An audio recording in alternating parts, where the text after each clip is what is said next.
सेवक जन मानै परतख गुरु निस्तारै। बाणी बिरलो विचारसी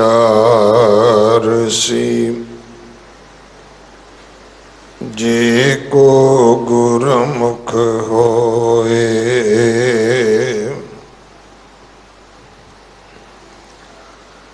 एह बाणी महापुरख की निज घर वासा होए।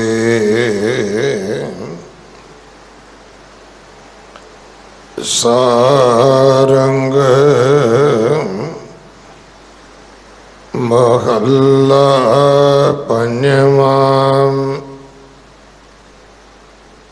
हर जन छोड़िया सगला आप। ज्यों जानो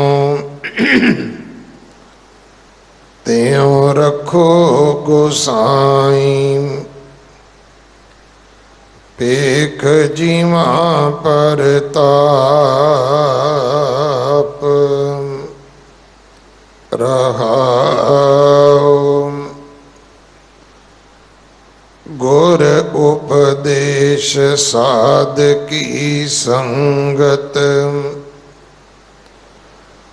बिन से हो सगल संताप।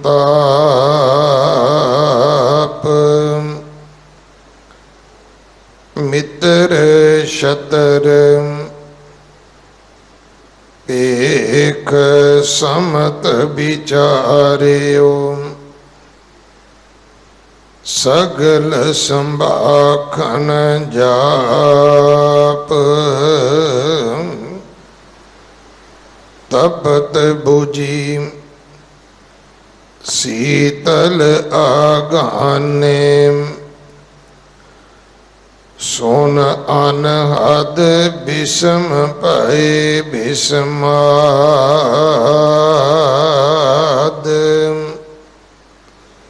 आनंद भया नानक मन साचा। पूरन पूरे नाद।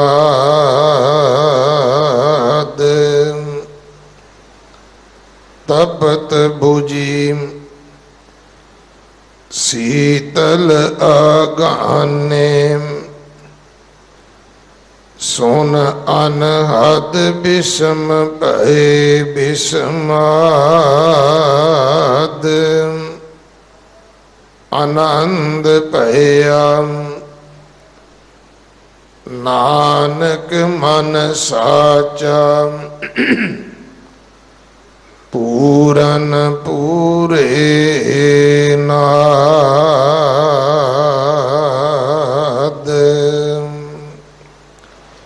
वाहिगुरु जी का खालसा वाहिगुरु जी की फतेह। इस पावन शब्द दी विचार जो 1217 18 अंग ते दर्ज है। भाई सरबजीत सिंह जी टोटियां आप जी नूं सरवण करवाउणगे। महाराजा रणजीत सिंह जी की बरसी अज पंथ मना रहा है। दुनिया विच बहुत राजे होए ने, खास करके सिख राजे भी होए ने जिन्हां दा नाम सिखी नाल जुड़िया। पर शायद उन्हां दे दिन उन्हां दा परिवार भी नहीं मनाउंदा। पर केवल एक शेरे पंजाब महाराजा रणजीत सिंह ऐसा है जिहदी बरसी पंथ मनाउंदा है। अज इस स्थान ते भी शाम नूं 6 बजे तो लैके रात 11 बजे तक विशेष समागम होणगे। आप जी ने सेवा करके हाजरियां भर के गुरु कीਆਂ बख्शिशां प्राप्त करनियां। जगत गुरु गुरु नानक साहब महाराज जी दे 550 साला प्रकाश गुरपुरब नूं समर्पित आओ गुरसिख अमृतधारी वो बच्चे जिन्हां दे माता पिता बच्चों नूं पढ़ा नहीं सकते, उन्हां बच्चों नूं अपनाइए, अडाप्ट करिए। तकरीबन प्राइमरी तक बच्चे का खर्चा 50,000 है, मिडल तक 70 होगा और +2 तक 90,000 तो लैके 1 लाख होगा। आओ ये छोटा जिहा अज तुहाडा बीजिया होया बीज आने वाले समय विच जदों बहुत वड्डा रुख बनेगा, वृक्ष बनेगा, जदों कोई गुरसिख ऑफिसर होगा, कोई बिजनेसमैन कारोबारी हो सिख होगा, तो वह दुनिया नूं मानवता नूं मनुखता नूं अपनियां सेवावां देवेगा भाई। नहीं तो दुनिया निज वास्ते जिउंदी है, अपने वास्ते जां अपनियां वास्ते। गुरसिख ऐसा नहीं हुंदा, वो तो परोपकारी है, उसकी सारी जिंदगी दूसरियां वास्ते भी हुंदी है। सो ये बहुत शुभ कर्म है, अपना दसवां इस पासे लाइए। अगले समय वास्ते गुरबाणी विचार सरवण करो। वाहिगुरु जी का खालसा, वाहिगुरु जी की फतेह। वाहिगुरु साहिब जी, मैं ताण दी बाण तू है मेरे स्वामी, मैं तुझे आगे अरदास,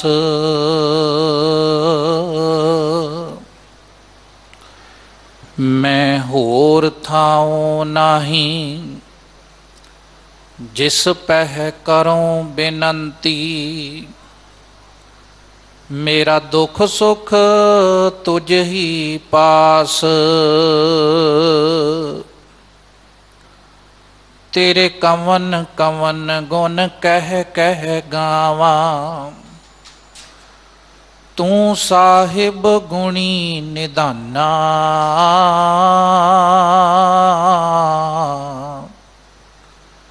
तुमरी महिमा बरन ना साको, तू ठाकुर ऊच भगवाना, जेता जियो पिंड सब तेरा, तू अंतर जामी पुरख भगवान, दासन दास कहे जन नानक, जिहा तू कराए तेहा हौं करी वखियान। वाहिगुरु जी। सारंग महला पंजवा। हर जन छोड़िया सगला आप,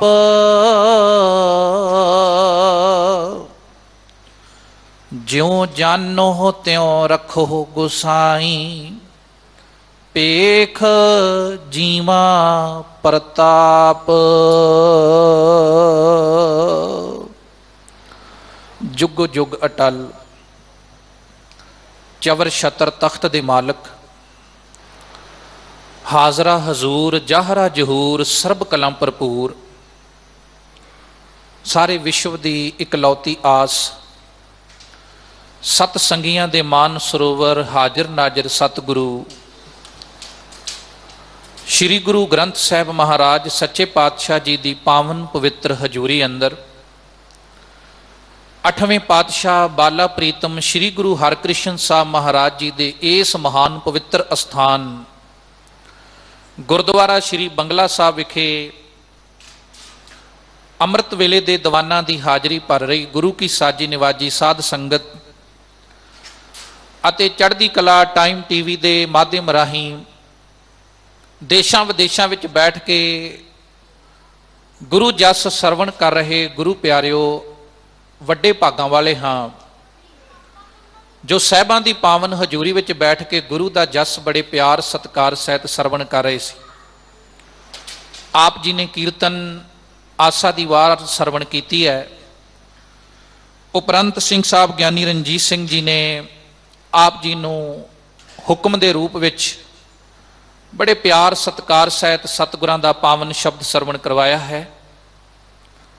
ਆਓ ਜਿੰਨੇ ਵੀ ਸਰੀਰ ਸਾਹਿਬਾਂ ਦੀ ਪਾਵਨ ਹਜ਼ੂਰੀ ਵਿੱਚ ਜੁੜ ਕੇ ਬੈਠੇ ਹਾਂ, ਇੱਕ ਵਾਰ ਰਸਨਾ ਨੂੰ ਕਰੋ ਪਵਿੱਤਰ। ਅਸੀਸ ਰੂਪ ਵਿੱਚ ਫਤਿਹ ਦੀ ਸਾਂਝ ਪਾਓ। ਕੁਝ ਕਹਿਣ ਦੀ ਆਗਿਆ ਬਖਸ਼ੋ। ਆਖੋ ਜੀ ਵਾਹਿਗੁਰੂ ਜੀ ਕਾ ਖਾਲਸਾ, ਵਾਹਿਗੁਰੂ ਜੀ ਕੀ ਫਤਿਹ। ਅੱਜ ਦਾ ਲੜੀਵਾਰ ਪਾਵਨ ਪਵਿੱਤਰ ਸ਼ਬਦ ਧੰਨ ਧੰਨ ਸ੍ਰੀ ਗੁਰੂ ਗ੍ਰੰਥ ਸਾਹਿਬ ਸੱਚੇ ਪਾਤਸ਼ਾਹ ਮਹਾਰਾਜ ਜੀ ਦੇ ਪਾਵਨ ਅੰਗ 1217 ਅਤੇ 1218 ਤੇ ਸੁਭਾਈਮਾਨ ਹੈ। ਪੰਚਮ ਪਾਤਸ਼ਾਹ ਸ਼ਹੀਦਾਂ ਦੇ ਸਰਤਾਜ ਸ੍ਰੀ ਗੁਰੂ ਅਰਜਨ ਦੇਵ ਮਹਾਰਾਜ ਸੱਚੇ ਪਾਤਸ਼ਾਹ ਜੀ ਦਾ ਇਹ ਪਾਵਨ ਪਵਿੱਤਰ ਉਚਾਰਨ ਕੀਤਾ ਹੋਇਆ ਸ਼ਬਦ ਸਾਰੰਗ ਰਾਗ ਦੇ ਵਿੱਚ ਮੌਜੂਦ ਹੈ। ਔਰ ਸਾਹਿਬ ਸੱਚੇ ਪਾਤਸ਼ਾਹ ਪਹਿਲੀਆਂ ਪੰਕਤੀਆਂ ਵਿੱਚ ਬੜੇ ਪਿਆਰ ਸਤਿਕਾਰ ਨਾਲ ਸਾਨੂੰ ਸਮਝਾ ਰਹੇ ਨੇ। ਹਜੂਰ ਕਹਿੰਦੇ ਹਰ ਜਨ ਛੋਡਿਆ ਸਗਲਾ ਆਪ। ਇਸ ਪਵਿੱਤਰ ਪੰਕਤੀ ਦੇ ਅੰਦਰ ਮਹਾਰਾਜ ਉਸ ਅਕਾਲ ਪੁਰਖ ਵਾਹਿਗੁਰੂ ਦੇ ਚਰਨਾਂ ਵਿੱਚ ਇੱਕ ਬੇਦਨਾ, ਇੱਕ ਬੇਨਤੀ ਕਰਦੇ ਨੇ ਕਿ ਸੱਚੇ ਪਾਤਸ਼ਾਹ ਜਿਵੇਂ ਤੇਰੇ ਸੇਵਕ ਨੇ, ਤੇਰੇ ਜਨ ਨੇ, ਆਪਣੇ ਮਨ ਦੀ ਹੰਗਤਾ ਨੂੰ, ਮਨ ਦੇ ਹੰਕਾਰ ਨੂੰ ਤਿਆਗਿਆ। ਤੇ ਸਾਹਿਬ ਜੀ ਫਿਰ ਅਗਲੀ ਪੰਕਤੀ ਵਿੱਚ ਬਖਸ਼ਿਸ਼ ਕਰਦੇ ਨੇ, ਜਿਉ ਜਾਨੋ ਤਿਉ ਰੱਖੋ ਗੁਸਾਈ, ਪੇਖ ਜੀਵਾਂ ਪ੍ਰਤਾਪ। ਕਹਿੰਦੇ ਮੇਰੇ ਤੇ ਵੀ ਕਿਰਪਾ ਕਰ, ਮੈਨੂੰ ਮਾਇਆ ਦੇ ਪ੍ਰਭਾਵ ਤੋਂ ਬਚਾ ਕੇ, ਵਕਾਰਾਂ ਦੇ ਪ੍ਰਭਾਵ ਤੋਂ ਬਚਾ ਕੇ, ਹੇ ਗੁਸਾਈ, ਹੇ ਅਕਾਲ ਪੁਰਖ ਸੱਚੇ ਪਾਤਸ਼ਾਹ, ਮੇਰੇ ਤੇ ਐਸੀ ਬਖਸ਼ਿਸ਼ ਕਰ ਕੇ ਮੇਰੀ ਜ਼ਿੰਦਗੀ ਆਪ ਜੀ ਨੂੰ ਸਮਰਪਿਤ ਹੋ ਜਾਵੇ ਤੇ ਮੈਂ ਤੇਰਾ ਜਸ ਵੇਖ ਕੇ ਇਸ ਸੰਸਾਰ ਦੇ ਅੰਦਰ ਜਿਉਂਦਾ ਰਵਾਂ, ਤੇਰੀ ਸਿਫਤ ਸਲਾਹ ਕਰਦਾ ਰਵਾਂ। ਸਾਧ ਸੰਗਤ ਜੀ, ਹੁਣ ਇਸ ਪਵਿੱਤਰ ਸ਼ਬਦ ਦੇ ਅੰਦਰ, ਇਹਨਾਂ ਦੋ ਪੰਕਤੀਆਂ ਦੇ ਅੰਦਰ, ਕਿਉਂਕਿ ਰਹਾਉ ਵਾਲੀਆਂ ਪੰਕਤੀਆਂ ਨੇ ਤੇ ਸਮੁੱਚੇ ਸ਼ਬਦ ਦਾ ਜਿਹੜਾ ਕੇਂਦਰੀ ਭਾਵ ਹੈ ਉਹ ਰਹਾਉ ਵਾਲੀਆਂ ਪੰਕਤੀਆਂ ਦੇ ਅੰਦਰ ਦਰਜ ਹੁੰਦਾ ਹੈ। ਸਾਹਿਬ ਗੁਰੂ ਅਰਜਨ ਦੇਵ ਮਹਾਰਾਜ ਸੱਚੇ ਪਾਤਸ਼ਾਹ ਨੇ ਮਨ ਦੀ ਹੰਗਤਾ ਤਿਆਗਣ ਵਾਸਤੇ ਕਿਹਾ, ਹੰਕਾਰ ਨੂੰ ਦੂਰ ਕਰਨ ਵਾਸਤੇ ਕਿਹਾ। ਕਿਉਂਕਿ ਗੁਰੂ ਕੀ ਬਾਣੀ ਦੇ ਅੰਦਰ ਬੜੇ ਪਿਆਰੇ ਬੋਲ ਨੇ। ਸਾਹਿਬ ਜੀ ਬਖਸ਼ਿਸ਼ ਕਰਦੇ, ਹਉਮੈ ਨਾਵੇਂ ਨਾਲ ਵਿਰੋਧ ਹੈ, ਦੋਏ ਨਾ ਵਸੈ ਇੱਕ ਥਾਈ। ਕਿਉਂਕਿ ਜਿਸ ਮਨੁੱਖ ਦੇ ਸਰੀਰ ਦੇ ਅੰਦਰ, ਜਿਸ ਹਿਰਦੇ ਦੇ ਅੰਦਰ ਹੰਕਾਰ ਹੋਵੇਗਾ ਨਾ, ਸਾਹਿਬ ਸੱਚੇ ਪਾਤਸ਼ਾਹ ਬਾਣੀ ਵਿੱਚ ਕਹਿੰਦੇ ਉੱਥੇ ਪ੍ਰਮਾਤਮਾ ਦਾ ਨਾਮ ਨਹੀਂ ਟਿਕ ਸਕਦਾ, ਤੇ ਜਿੱਥੇ ਪ੍ਰਮਾਤਮਾ ਦਾ ਨਾਮ ਹੈ ਉੱਥੇ ਹੰਕਾਰ ਨਹੀਂ ਟਿਕ ਸਕਦਾ। ਇਸ ਕਰਕੇ ਹਉਮੈ ਦਾ ਅਰਥ ਹੀ ਇਹ ਹੈ, ਹਉ ਪਲੱਸ ਮੈਂ। ਜੇ ਅਸੀਂ ਇਹਨੂੰ ਸੰਧੀ ਛੇਦ ਕਰਕੇ ਦੇਖੀਏ ਕਿ ਜਿੱਥੇ ਮੈਂ ਤੇ ਮੈਂ ਦੋ ਵਾਰ ਆ ਜਾਵੇ, ਉਹ ਸ਼ਬਦ ਹਉਮੈ ਬਣ ਜਾਂਦਾ ਹੈ। ਤੇ ਮਹਾਰਾਜ ਸੱਚੇ ਪਾਤਸ਼ਾਹ ਗੁਰੂ ਗਰੀਬ ਨਿਵਾਜ ਜੀ ਕਹਿੰਦੇ ਨੇ ਕਿ ਜਿਸ ਜ਼ਿੰਦਗੀ ਦੇ ਅੰਦਰ, ਜਿਸ ਸਰੀਰ ਦੇ ਅੰਦਰ, ਜਿਸ ਹਿਰਦੇ ਦੇ ਅੰਦਰ ਹਉਮੈ ਸ਼ਬਦ ਆ ਗਿਆ ਨਾ, ਸੱਚ ਜਾਣਿਓ ਗੁਰੂ ਕੀ ਸਾਧ ਸੰਗਤ, ਉੱਥੇ ਪ੍ਰਮਾਤਮਾ ਦਾ ਨਾਮ ਕਦੇ ਸਦਾ ਥਿਰ ਨਹੀਂ ਰਹਿ ਸਕਦਾ, ਟਿਕ ਨਹੀਂ ਸਕਦਾ। ਇਸੇ ਕਰਕੇ ਮੇਰੇ ਪਾਤਸ਼ਾਹ ਨੇ ਸਾਨੂੰ ਹਉਮੈ ਤੋਂ ਰਹਿਤ ਜੀਵਨ ਬਤੀਤ ਕਰਨ ਵਾਸਤੇ ਬੜੇ ਪਿਆਰੇ ਸ਼ਬਦ ਬਾਣੀ ਵਿੱਚ ਸਾਂਝੇ ਕੀਤੇ। ਸਾਹਿਬ ਕਹਿੰਦੇ ਜਿੰਨਾ ਚਿਰ ਬੰਦਾ ਸੰਸਾਰ ਦੇ ਉੱਤੇ ਮੈਂ ਮੇਰੀ ਵਿੱਚ ਫਸਿਆ ਹੈ ਨਾ, ਜਿੰਨਾ ਚਿਰ ਉਹ ਮਨ ਦੇ ਹੰਗਤਾ ਨੂੰ ਤਿਆਗਦਾ ਨਹੀਂ, ਹੰਕਾਰ ਨੂੰ ਤਿਆਗਦਾ ਨਹੀਂ ਕਿ ਇਹ ਮੇਰਾ ਜਾਂ ਇਹ ਸਾਰਾ ਕੁਝ ਮੇਰੇ ਕਰਕੇ ਹੋ ਰਿਹਾ ਹੈ, ਸਾਹਿਬ ਸੱਚੇ ਪਾਤਸ਼ਾਹ ਕਹਿੰਦੇ ਉਹਨਾਂ ਚਿਰ ਰੱਬ ਜੀ ਕਦੇ ਵੀ ਮਨੁੱਖ ਤੇ ਦਿਆਲ ਨਹੀਂ ਹੁੰਦੇ, ਖੁਸ਼ ਨਹੀਂ ਹੁੰਦੇ। ਬਹੁਤ ਪਿਆਰੇ ਬੋਲ ਨੇ। ਹਜੂਰ ਕਹਿੰਦੇ ਜਬ ਲਗ ਮੇਰੀ ਮੇਰੀ ਕਰੈ, ਤਬ ਲਗ ਕਾਜ ਏਕ ਨਹੀਂ ਸਰੈ। ਇੱਕ ਵੀ ਕਾਜ ਨਹੀਂ ਸੌਰਦਾ। ਤੇ ਸਾਹਿਬ ਜੀ ਕਹਿੰਦੇ ਜਦੋਂ ਮੈਂ ਮੇਰੀ ਖਤਮ ਹੋ ਜਾਂਦੀ ਹੈ, ਮਨ ਦੀ ਹੰਗਤਾ ਨੂੰ ਮਨੁੱਖ ਦੂਰ ਕਰ ਲੈਂਦਾ ਹੈ, ਤੇ ਸਾਹਿਬ ਸੱਚੇ ਪਾਤਸ਼ਾਹ ਕਹਿੰਦੇ ਉਦੋਂ ਮਨੁੱਖ ਦੇ ਸਾਰੇ ਕਾਜ ਰੱਬ ਜੀ ਆਪ ਸਵਾਰਦੇ ਹਨ। ਜਬ ਲਗ ਮੇਰੀ ਮੇਰੀ ਕਰੈ, ਤਬ ਲਗ ਕਾਜ ਏਕ ਨਹੀਂ ਸਰੈ। जब मेरी मेरी मिट जाए तब प्रभ काज सवारे आए। सच है साध संगत, मन की हंगता नूं ओही मनुख त्याग सकता है जिहड़ा गुरु के घर विच समर्पित हो जाता है। और गुरु नानक साहब महाराज सच्चे पातशाह की सिੱਖੀ यह है समर्पित हो जाना। साहब सच्चे पातशाह ने अपनी पावन बाणी विच बड़ा प्यारा समझाया है। जदों असीं बाणी दे बोल पढ़ते हैं कि जो तो प्रेम खेलन का चाओ, सिर तर तली गली मेरी आओ। साहब सच्चे पातशाह कहते ने कि जिस मनुख दे अंदर परमात्मा प्रति जे कोई मनुख चाहता है कि मेरे मन विच प्यार पैदा होवे, प्रीत पैदा होवे, ते ओदे वास्ते फिर उन्होंने सिर तली ते रख के भाव के आपा आप गवा के समर्पित होके गुरु के घर विच आउणा पैंदा है। हुण असीं इतिहास पढ़ते हैं, गुरु की साखियां पढ़ते हैं। भाई लहणा जी जदों श्री गुरु नानक देव महाराज सच्चे पातशाह की संगत विच आउंदे ने ते मेरे पातशाह गुरु गरीब निवाज श्री गुरु नानक देव महाराज उन्हां दीयां बहुत प्रीखियावां लैंदे ने। और सच है साध संगत, जन्म साखियां पढ़ के देखो, उन्हां प्रीखियावां दे विचों एक प्रीखिया सी जदों भाई लहणे नूं गुरु नानक साहब सच्चे पातशाह ने कहा सी लहणिया कंध बना। भाई लहणे ने कंध उसारी, महाराज सच्चे पातशाह कहन लगे भी इनू ढा दे। भाई लहणा जी ने वह कंध ढा दी, चंगी भली बनी सी। दोबारा फिर कहा महाराज सच्चे पातशाह ने बना, उन्हें बनाई ते भाई लहणा जी नूं अपने सेवक नूं गुरु नानक साहब महाराज कहंदे ने कंध ढा दे, वह दोबारा कंध ढा दिंदा है। ये कई बार इदां चलिया। सच जाणियो ये समर्पित होने की गल है। एक बार भी सिख के रूप में भाई लहणा जी ने यह नहीं कहा गुरु नानक देव महाराज सच्चे पातशाह कंध चंगी भली बनी सी पर तुसां ढवाई क्यों, ते जे ढवा दित्ती ते दोबारा बनाई क्यों। असल दे विच साखी इन्नी हुंदी है, इहदे च समर्पित होने की भावना छिपी हुई है। जिहड़ा साखी का मूल भाव हुंदा है ना, उहनूं समझना बड़ा जरूरी हुंदा है। साध संगत जी असल दे विच महाराज सच्चे पातशाह अपने सिख नूं समझाउणा चाहुंदे ने, लहणिया जे सिੱਖੀ दा महल उसारना है ते आउण वाले समय दे विच बड़ियां मुश्किलां आउणगीਆਂ। वेखी किते उन्हां मुश्किलां नूं वेख के घबरा ना जाई। जिहड़ा मुश्किलां वेख के घबरा जावे वो कदे सिख नहीं हुंदा। और दूजी बेनती साध संगत, इस साखी दे विच जिहड़ा मूल भाव महाराज जो समझाउणा चाहुंदे ने कि असल दे विच गुरु की साध संगत धर्मशाला दीयां इमारतां धर्मी पुरख ही संसार दे उत्ते खड़ियां करके जांदे ने। ते मन वो कंध बनाउण दी साखी विच गुरु नानक साहब सच्चे पातशाह एक सिੱਖਿਆ दे रहे हैं। पर गल उत्थे समर्पित होण दी है। अपने मन की हंगता नूं दूर करके, तर्क नूं दूर करके ते समर्पित होए भाई लहणा जी। और श्री गुरु नानक देव महाराज सच्चे पातशाह उन्होंने किन्नी वार प्रीखियावां लईआं ते भाई लहणा जी उन्हां प्रीखियावां दे विचों पास होके गुजरदे रहे। गुरु प्यारी साध संगत, जे मन की हंगता मन के हंकार नूं छड्डना होवे ना, ते सच है भी असीं ते अपने गुरु इतिहास दे विचों ही इन्ना कुछ सीख सकते हैं कि मनुख इस हौमे दे उत्ते कंट्रोल कर सकता है। सच है पंचम पातशाह श्री गुरु अर्जन देव महाराज किते उन्हां दे इतिहास नूं पढ़ के देखो। इतिहास कहता है कि उन्हां दे वड्डे भाई बाबा पिरथी चंद जी वो हंकार दे नाल भरे पए हन। जिन्ना चिर संसार ते शरीर करके जिउंदे रहे, उन्होंने साध संगत पिता जी की भी विरोधता की ते अपने भरा श्री गुरु अर्जन देव महाराज जी की भी इन्नी विरोधता की, इथों तक कि सारा प्रबंध श्री अमृतसर साहब जी का अपने हाथ दे विच ले लिया, दरबार साहब जी का। महाराज सच्चे पातशाह उन्हां दे अंदर हौमे नहीं, ईरखा नहीं, हंकार नहीं, वो मन की हंगता तो बड़ा उपर दूर उठ चुके हैं। और गुरु प्यारी साध संगत जी एक इतिहास विच साखी आउंदी है। एक दिन श्री गुरु अर्जन देव महाराज सच्चे पातशाह जिथे वो निवास रखते सन उथों तुर के ते सचखंड श्री हरमंदर साहब जी वाल नूं सेवा कराउण वास्ते आ रहे हैं। रस्ते विच जिहड़ी गली है उस गली विच बाबे पिरथी चंद दा घर है। पिरथी चंद दी घरवाली बीबी करमो जो गुरु अर्जन देव महाराज सच्चे पातशाह दी सकी भरजाई है, ਉਹਦੇ ਹੱਥ ਵਿੱਚ ਇਤਿਹਾਸ ਕਹਿੰਦਾ ਕੂੜੇ ਵਾਲੀ ਟੋਕਰੀ ਹੈ ਤੇ ਉਹ ਆਪਣੇ ਚੁਬਾਰੇ ਤੇ ਚੜੀ ਹੋਈ। ਜਾਣ ਬੁੱਝ ਕੇ ਹੰਕਾਰ ਦੇ ਵਸ, ਈਰਖਾ ਦੇ ਵਸ ਗੁਰੂ ਕੀ ਸਾਧ ਸੰਗਤ ਮਹਾਰਾਜ ਸੱਚੇ ਪਾਤਸ਼ਾਹ ਨੂੰ ਸਿੱਖਾਂ ਦੇ ਨਾਲ ਆਉਂਦਿਆਂ ਤੱਕਿਆ ਤੇ ਉਹਨੇ ਉਹ ਕੂੜਾ ਜਿਹੜਾ ਸੀ ਉਹਨੂੰ ਥੱਲੇ ਸਿੱਟ ਦਿੱਤਾ।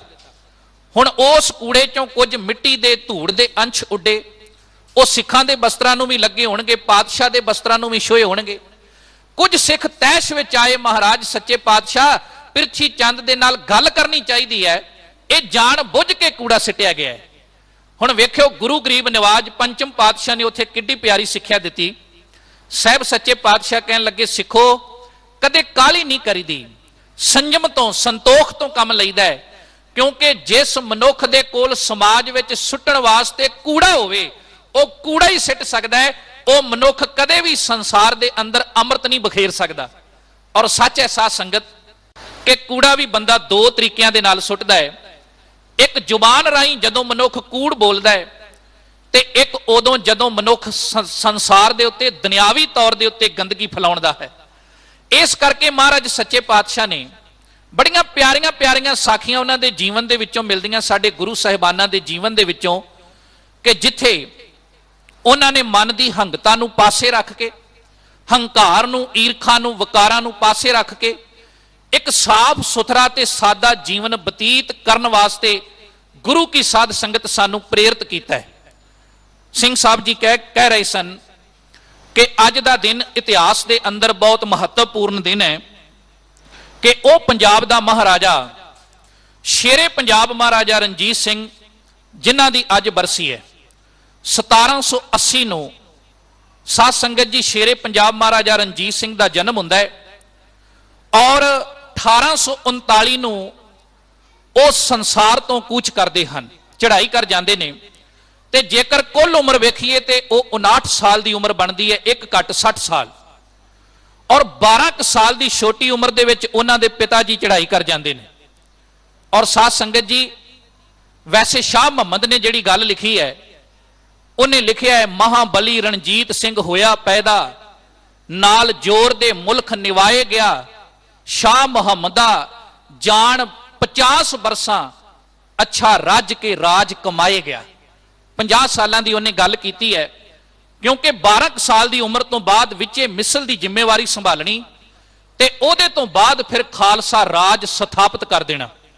ਸਾਧ ਸੰਗਤ, ਅੱਜ ਸਰਕਾਰਾਂ ਢੰਡੋਰਾ ਪਿੱਟਦੀਆਂ ਨੇ ਧਰਮ ਨਿਰਪੱਖਤਾ ਦਾ, ਇਹਦੇ ਵਿੱਚ ਕੋਈ ਦੋਰਾਵਾ ਨਹੀਂ ਵੀ ਦੇਸ਼ ਉਦੋਂ ਚੱਲਦੇ ਨੇ ਜਦੋਂ ਧਰਮ ਨਿਰਪੱਖਤਾ ਨੂੰ ਅੱਗੇ ਲਾ ਕੇ ਤੋਰਿਆ ਜਾਂਦਾ ਹੈ। ਪਰ ਜੇਕਰ ਸਹੀ ਰੂਪ ਦੇ ਅੰਦਰ ਕਿਸੇ ਨੇ ਧਰਮ ਨਿਰਪੱਖਤਾ ਵੇਖਣੀ ਹੋਵੇ ਤੇ ਉਹ ਸ਼ੇਰੇ ਪੰਜਾਬ ਮਹਾਰਾਜਾ ਰਣਜੀਤ ਸਿੰਘ, ਉਹਨਾਂ ਦੇ ਰਾਜ ਭਾਗ ਦੇ ਵਿੱਚੋਂ, ਉਹਨਾਂ ਦੇ ਜੀਵਨ ਦੇ ਵਿੱਚੋਂ ਦੇਖੀ ਜਾ ਸਕਦੀ ਹੈ। ਸਾਨੂੰ ਸਾਰਿਆਂ ਨੂੰ ਪਤਾ ਹੈ ਕਿ ਹਿੰਦੁਸਤਾਨ ਦੀ ਧਰਤੀ ਦੇ ਉੱਤੇ ਲੰਬੇ ਸਮੇਂ ਤੋਂ ਰੌਲਾ ਚੱਲ ਰਿਹਾ ਹੈ ਰਾਮ ਮੰਦਿਰ ਤੇ ਹੋਰ ਜੋ ਮਸਜਿਦ ਦਾ ਹੈ, ਬਾਬਰੀ ਮਸਜਿਦ ਦਾ। ਇਹ ਸੱਚ ਹੈ ਕਿ ਦੋ ਫਿਰਕੇ ਆਪਸ ਦੇ ਵਿੱਚ ਇਸ ਗੱਲ ਤੇ ਬਹਿਸ ਕਰਦੇ ਨੇ, ਜੱਦੋ ਜਹਿਦ ਕਰਦੇ ਨੇ। ਇੱਥੇ ਮਸਜਿਦ ਸੀ, ਕੋਈ ਕਹਿੰਦਾ ਇੱਥੇ ਮੰਦਿਰ ਸੀ, ਔਰ ਇਹ ਲੰਬੇ ਸਮੇਂ ਤੋਂ ਸਾਰਾ ਸਿਸਟਮ ਚੱਲਦਾ ਆ ਰਿਹਾ ਹੈ, ਦੋ ਧਰਮਾਂ ਦਾ ਬਖੇੜਾ। ਪਰ ਅਸੀਂ ਕਿੱਥੋਂ ਲੱਭਾਂਗੇ ਇਹੋ ਜਿਹਾ ਰਾਜ? ਕਿਤੇ ਲਾਹੌਰ ਦੀ ਧਰਤੀ ਦੇ ਦਰਸ਼ਨ ਕਰੋ, ਉੱਥੇ ਅੱਜ ਵੀ ਇੱਕ ਮਸਜਿਦ ਨਜ਼ਰ ਆਉਂਦੀ ਹੈ ਜਿਹਦਾ ਨਾਂ ਹੈ ਸੁਨਹਿਰੀ ਮਸਜਿਦ। ਉੱਥੇ ਮੁਸਲਮਾਨ ਭਰਾ ਵਸਦੇ ਸਨ ਤੇ ਸਤਿਕਾਰਯੋਗ ਸਾਧ ਸੰਗਤ, ਸਰਦਾਰ ਲਹਿਣਾ ਸਿੰਘ ਭੰਗੀ ਜੋ ਭੰਗੀ ਮਿਸਲ ਚਲਾਉਂਦੇ ਸਨ, ਇਹਨਾਂ ਭੰਗੀਆਂ ਨੇ ਉਥੋਂ ਮੁਸਲਮਾਨਾਂ ਨੂੰ ਭਜਾ ਕੇ ਤੇ ਉਸ ਮਸਜਿਦ ਦੇ ਵਿੱਚ ਕਿਸੇ ਸਮੇਂ ਦੇ ਉੱਤੇ ਸ੍ਰੀ ਗੁਰੂ ਗ੍ਰੰਥ ਸਾਹਿਬ ਦਾ ਪ੍ਰਕਾਸ਼ ਕਰਵਾ ਦਿੱਤਾ। ਇਹਨਾਂ ਨੇ ਸੁਨੇਹਾ ਭੇਜਿਆ ਸ਼ੇਰੇ ਪੰਜਾਬ ਮਹਾਰਾਜਾ ਰਣਜੀਤ ਸਿੰਘ ਨੂੰ, ਮਹਾਰਾਜਾ ਸਾਹਿਬ, ਅਸੀਂ ਸੰਸਾਰ ਦੇ ਉੱਤੇ ਆਏ ਆ, ਅਸੀਂ ਵੀ ਚਾਹੁੰਦੇ ਆ ਕਿ ਆਪਣੇ ਮਜਹਬ ਦੇ ਵਿੱਚ ਰਹਿ ਕੇ ਉਸ ਖੁਦਾ ਦੀ ਇਬਾਦਤ ਕਰ ਸਕੀਏ, ਉਹਦੀ ਨਮਾਜ਼ ਪੜ੍ਹ ਸਕੀਏ। ਤੇ ਸਤਿਕਾਰਯੋਗ ਸਾਧ ਸੰਗਤ ਜੀ, ਇਹ ਅੱਜ ਵੀ ਉਹ ਮਸਜਿਦ ਖੜੀ ਲਾਹੌਰ ਦੀ ਧਰਤੀ ਤੇ ਇਸ ਗੱਲ ਦੀ ਗਵਾਹੀ ਭਰਦੀ ਹੈ ਕਿ ਜਦੋਂ ਉਸ ਮਸਜਿਦ ਨੂੰ ਗੁਰਦੁਆਰੇ ਦੀ ਸ਼ੇਪ ਦਿੱਤੀ ਗਈ, ਬਾਹਰ ਗੁੰਬਦ ਬਣਾਏ ਗਏ, ਔਰ ਸਤਿਕਾਰਯੋਗ ਸਾਧ ਸੰਗਤ, ਸ਼ੇਰੇ ਪੰਜਾਬ ਮਹਾਰਾਜਾ ਰਣਜੀਤ ਸਿੰਘ ਸੀ ਜਿਨੇ ਕਿਹਾ ਕਿਸੇ ਦੇ ਧਰਮ ਵਿੱਚ ਦਖਲਅੰਦਾਜ਼ੀ ਨਹੀਂ ਕਰਨੀ। ਔਰ ਸਾਧ ਸੰਗਤ ਜੀ, ਉਥੋਂ ਸਤਕਾਰ ਸਹਿਤ ਸ੍ਰੀ ਗੁਰੂ ਗ੍ਰੰਥ ਸਾਹਿਬ ਜੀ ਦਾ ਸਰੂਪ ਹਟਾ ਕੇ ਔਰ ਉਹਨੂੰ ਦੁਬਾਰਾ ਮਸਜਿਦ ਦੀ ਦਿੱਖ ਦਿੱਤੀ, ਤਾਂ ਕਿ ਇਹ ਜਿਹੜੇ ਲੋਕ ਹਨ, ਇਹਨਾਂ ਦੇ ਧਰਮ ਦੇ ਉੱਤੇ ਕਿਸੇ ਨਾ ਕਿਸੇ ਤਰੀਕੇ ਨਾਲ ਇਹਨਾਂ ਨੂੰ ਦਬਾਇਆ ਨਾ ਜਾਵੇ। ਅੱਜ ਵੀ ਉਹਦੇ ਅੰਦਰ ਸੁਨਹਿਰੀ ਦਿੱਖ ਔਰ ਬਾਹਰੋਂ ਉਹਦੀ ਜਿਹੜੀ ਸ਼ੇਪ ਹੈ ਉਹ ਗੁੰਬਦਾਂ ਵਾਲੀ ਗੁਰਦੁਆਰੇ ਵਰਗੀ ਲੱਗਦੀ ਹੈ, ਪਰ ਅੰਦਰ ਉਹ ਮਸੀਤ ਹੈ। ਇਹ ਇਸ ਗੱਲ ਦੀ ਗਵਾਹੀ ਭਰਦੀ ਹੈ ਇਹ ਕਹਾਣੀ, ਇਹ ਜਿਹੜੀ ਸਾਧ ਸੰਗਤ ਘਟਨਾ ਹੈ ਕਿ ਵਾਕਈ ਸ਼ੇਰੇ ਪੰਜਾਬ ਮਹਾਰਾਜਾ ਰਣਜੀਤ ਸਿੰਘ ਦਾ ਜਿਹੜਾ ਰਾਜ ਸੀ ਉਹ ਕਿੰਨਾ ਸੈਕੂਲਰ, ਜਾਂ ਅਸੀਂ ਕਹਿ ਸਕਦੇ ਹਾਂ ਵੀ ਜਿਹੜਾ ਧਰਮ ਨਿਰਪੱਖਤਾ ਵਾਲਾ ਰਾਜ ਸੀ। ਔਰ ਇੱਕ ਬੇਨਤੀ ਮੈਂ ਇੱਥੇ ਜ਼ਰੂਰ ਕਰਨੀ ਚਾਹੁੰਦਾ, ਮਹਾਰਾਜਾ ਰਣਜੀਤ ਸਿੰਘ ਨੇ ਬਹੁਤ ਵੱਡੇ ਵੱਡੇ ਮਹਾਨ ਕਾਰਜ ਸੰਸਾਰ ਤੇ ਕੀਤੇ ਨੇ। ਔਰ ਸਾਧ ਸੰਗਤ ਜੀ, ਅੰਗਰੇਜ਼ ਇਤਿਹਾਸਕਾਰਾਂ ਨੇ ਬਹੁਤ ਕੁਝ ਐਸਾ ਲਿਖਵਾਇਆ ਜਾਂ ਲਿਖਿਆ ਜਿਹਦੇ ਵਿੱਚੋਂ ਪੜ੍ਹ ਕੇ ਇਹ ਪਤਾ ਲੱਗਦਾ ਹੈ ਕਿ ਸ਼ੇਰੇ ਪੰਜਾਬ ਮਹਾਰਾਜਾ ਰਣਜੀਤ ਸਿੰਘ ਉਹਨਾਂ ਦੇ ਜੀਵਨ ਦੇ ਉੱਤੇ ਜਾਂ ਉਹਨਾਂ ਦੇ ਰਾਜ ਭਾਗ ਦੇ ਉੱਤੇ ਵੀ ਕੁਝ ਗ੍ਰੰਥਾਂ ਨੇ ਉਂਗਲ ਚੁੱਕ ਦਿੱਤੀ। ਪਰ ਮੈਂ ਬੇਨਤੀ ਕਰਨੀ ਚਾਹੁੰਦਾ, ਗੁਰੂ ਪਾਤਸ਼ਾਹ ਦੀ ਹਜ਼ੂਰੀ ਦੇ ਅੰਦਰ ਜਦੋਂ ਅੰਗਰੇਜ਼ ਇਸ ਹਿੰਦੁਸਤਾਨ ਦੇ ਅੰਦਰ ਆਏ ਤੇ ਉਹਨਾਂ ਨੇ ਦੇਖਿਆ ਵੀ ਇਹ ਖਾਲਸਾ ਰਾਜ ਜਿਹੜਾ ਸੀ ਇਹ ਬੜਾ ਸ਼ਾਨੋ ਸ਼ੌਕਤ, ਬੜਾ ਚੜ੍ਹਦੀ ਕਲਾ ਦੇ ਨਾਲ ਚੱਲਿਆ, ਲੰਬਾ ਸਮਾਂ ਚੱਲਿਆ। ਉਹਨਾਂ ਨੇ ਇੱਕ ਇੱਕ ਪ੍ਰੂਫ ਜਿਹੜਾ ਸੀ ਖਾਲਸਾ ਰਾਜ ਦਾ ਉਹਨੂੰ ਮਿਟਾਉਣ ਦਾ ਯਤਨ ਕੀਤਾ। ਜਨਮ ਸਾਖੀਆਂ ਦੇ ਭੋਗ ਪਾਉਣੇ ਸ਼ੁਰੂ ਕੀਤੇ, ਉਹਨਾਂ ਨੂੰ ਸਾਡੇ ਤੋਂ ਪ੍ਰਾਤਨ ਗ੍ਰੰਥਾਂ ਨੂੰ ਦੂਰ ਕਰਨ ਦਾ ਯਤਨ ਕੀਤਾ। ਆਪ ਇਹੋ ਜਿਹਾ ਲਿਟਰੇਚਰ ਲਿਖਵਾ ਦਿੱਤਾ ਜਿਹਦੇ ਵਿੱਚ ਇਹੋ ਜਿਹੇ ਬੋਲ ਪਾ ਦਿੱਤੇ ਵੀ ਆਉਣ ਵਾਲੇ ਸਮੇਂ ਵਿੱਚ ਟੋਪੀ ਵਾਲੇ ਸਿੱਖ ਆਉਣਗੇ, ਭਾਵ ਕਿ ਉਹ ਅੰਗਰੇਜ਼ਾਂ ਨੂੰ ਕਹਿ ਰਹੇ ਸਨ ਤੇ ਸਿੱਖਾਂ ਨੂੰ ਚਾਹੀਦਾ ਹੈ ਵੀ ਉਹਨਾਂ ਦੀ ਵੱਧ ਤੋਂ ਵੱਧ ਮਦਦ ਕਰਨ। ਇੱਥੇ ਹੀ ਬਸ ਨਹੀਂ, ਸਤਿਕਾਰਯੋਗ ਸਾਧ ਸੰਗਤ, ਹੋਰ ਬੜਾ ਕੁਝ ਐਸਾ ਕੀਤਾ ਕਿ ਜਿਹਦੇ ਨਾਲ ਉਹਨਾਂ ਨੇ ਸਿੱਧੀ ਸਿੱਖ ਧਰਮ ਦੇ ਅੰਦਰ ਦਖਲ ਅੰਦਾਜ਼ੀ ਕਰਨ ਦੀ ਕੋਸ਼ਿਸ਼ ਕੀਤੀ। ਔਰ ਸਭ ਤੋਂ ਵੱਡੀ ਗੱਲ, ਜਿਹੜਾ ਇਤਿਹਾਸ ਲਿਖਵਾਇਆ ਉਹ ਮਹਾਰਾਜਾ ਰਣਜੀਤ ਸਿੰਘ ਦੇ ਉਲਟ ਵੀ ਬਹੁਤ ਸਾਰੀਆਂ ਗੱਲਾਂ ਉਹਨਾਂ ਨੇ ਇਤਿਹਾਸ ਵਿੱਚ ਲਿਖ ਦਿੱਤੀਆਂ।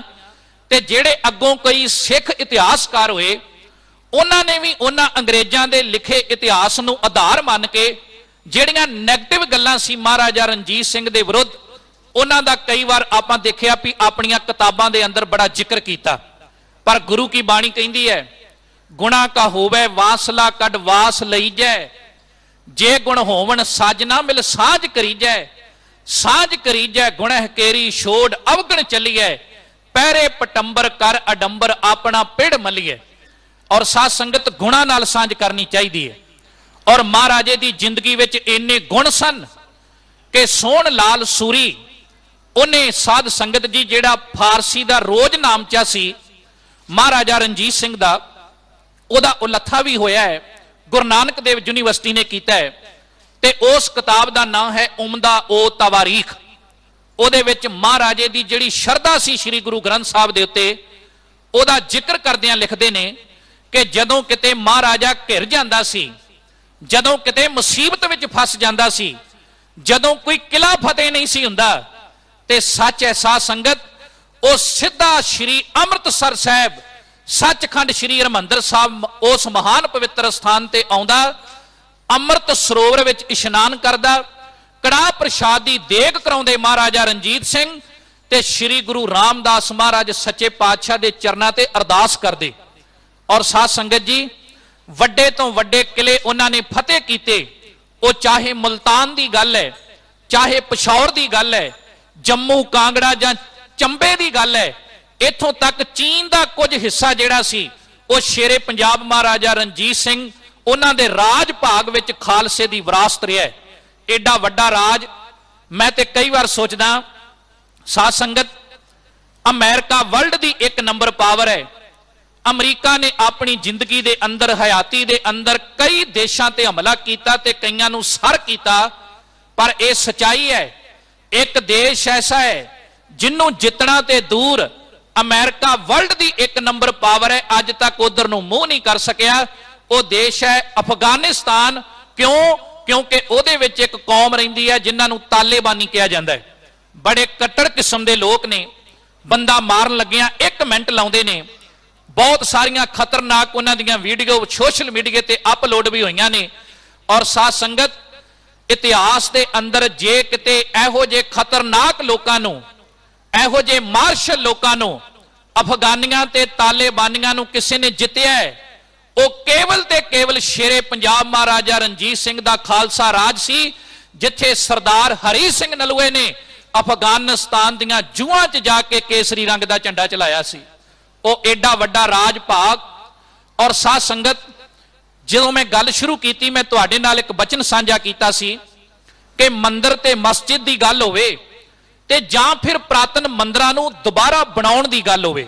ਵੈਸੇ ਅੱਜ ਕੱਲ ਕਿਹਾ ਜਾਂਦਾ ਹੈ ਪ੍ਰਾਚੀਨ ਮੰਦਰ, ਪਰ ਇੱਕ ਗੱਲ ਪੱਕੀ ਹੈ, ਮੁਗਲਾਂ ਨੇ ਹਿੰਦੁਸਤਾਨ ਦੀ ਧਰਤੀ ਤੇ ਲੰਬੇ ਸਮੇਂ ਤੋਂ ਇੰਨੇ ਜ਼ੁਲਮ ਕੀਤੇ ਸਨ, ਉਹਨਾਂ ਨੇ ਹਿੰਦੂ ਵੀਰਾਂ ਦੇ ਧਾਰਮਿਕ ਅਸਥਾਨ ਵੀ ਨੇਸ ਤੋਂ ਨਾਬੂਦ ਕਰ ਦਿੱਤੇ। ਬਹੁਤ ਸਾਰੇ ਮੰਦਰ ਜਿਹੜੇ ਸੀ ਉਹਨਾਂ ਨੂੰ ਢਾਹ ਦਿੱਤਾ ਗਿਆ, ਮੰਦਰ ਛੱਡੇ ਨਹੀਂ ਗਏ। ਪਰ ਸ਼ੇਰੇ ਪੰਜਾਬ ਮਹਾਰਾਜਾ ਰਣਜੀਤ ਸਿੰਘ ਜੀ ਦੇ ਰਾਜ ਭਾਗ ਦੇ ਵਿੱਚ ਔਰ ਇਸ ਹਿੰਦੁਸਤਾਨ ਦੀ ਧਰਤੀ ਤੇ ਹੀ ਨਹੀਂ, ਜਿੱਥੇ ਜਿੱਥੇ ਮਹਾਰਾਜਾ ਰਣਜੀਤ ਸਿੰਘ ਦਾ ਰਾਜ ਸੀ ਨਾ ਸਾਧ ਸੰਗਤ ਜੀ, ਉੱਥੇ ਉੱਥੇ ਉਹਨਾਂ ਨੇ ਮੰਦਰ ਵੀ ਉਸਾਰੇ, ਮਸੀਤਾਂ ਵੀ ਉਸਾਰੀਆਂ ਤੇ ਕਦੇ ਕਿਸੇ ਦੇ ਧਰਮ ਦੇ ਅੰਦਰ ਕੋਈ ਦਖਲ ਅੰਦਾਜ਼ੀ ਨਹੀਂ ਦਿੱਤੀ। ਹਰ ਇੱਕ ਨੂੰ ਖੁੱਲ੍ਹ ਸੀ।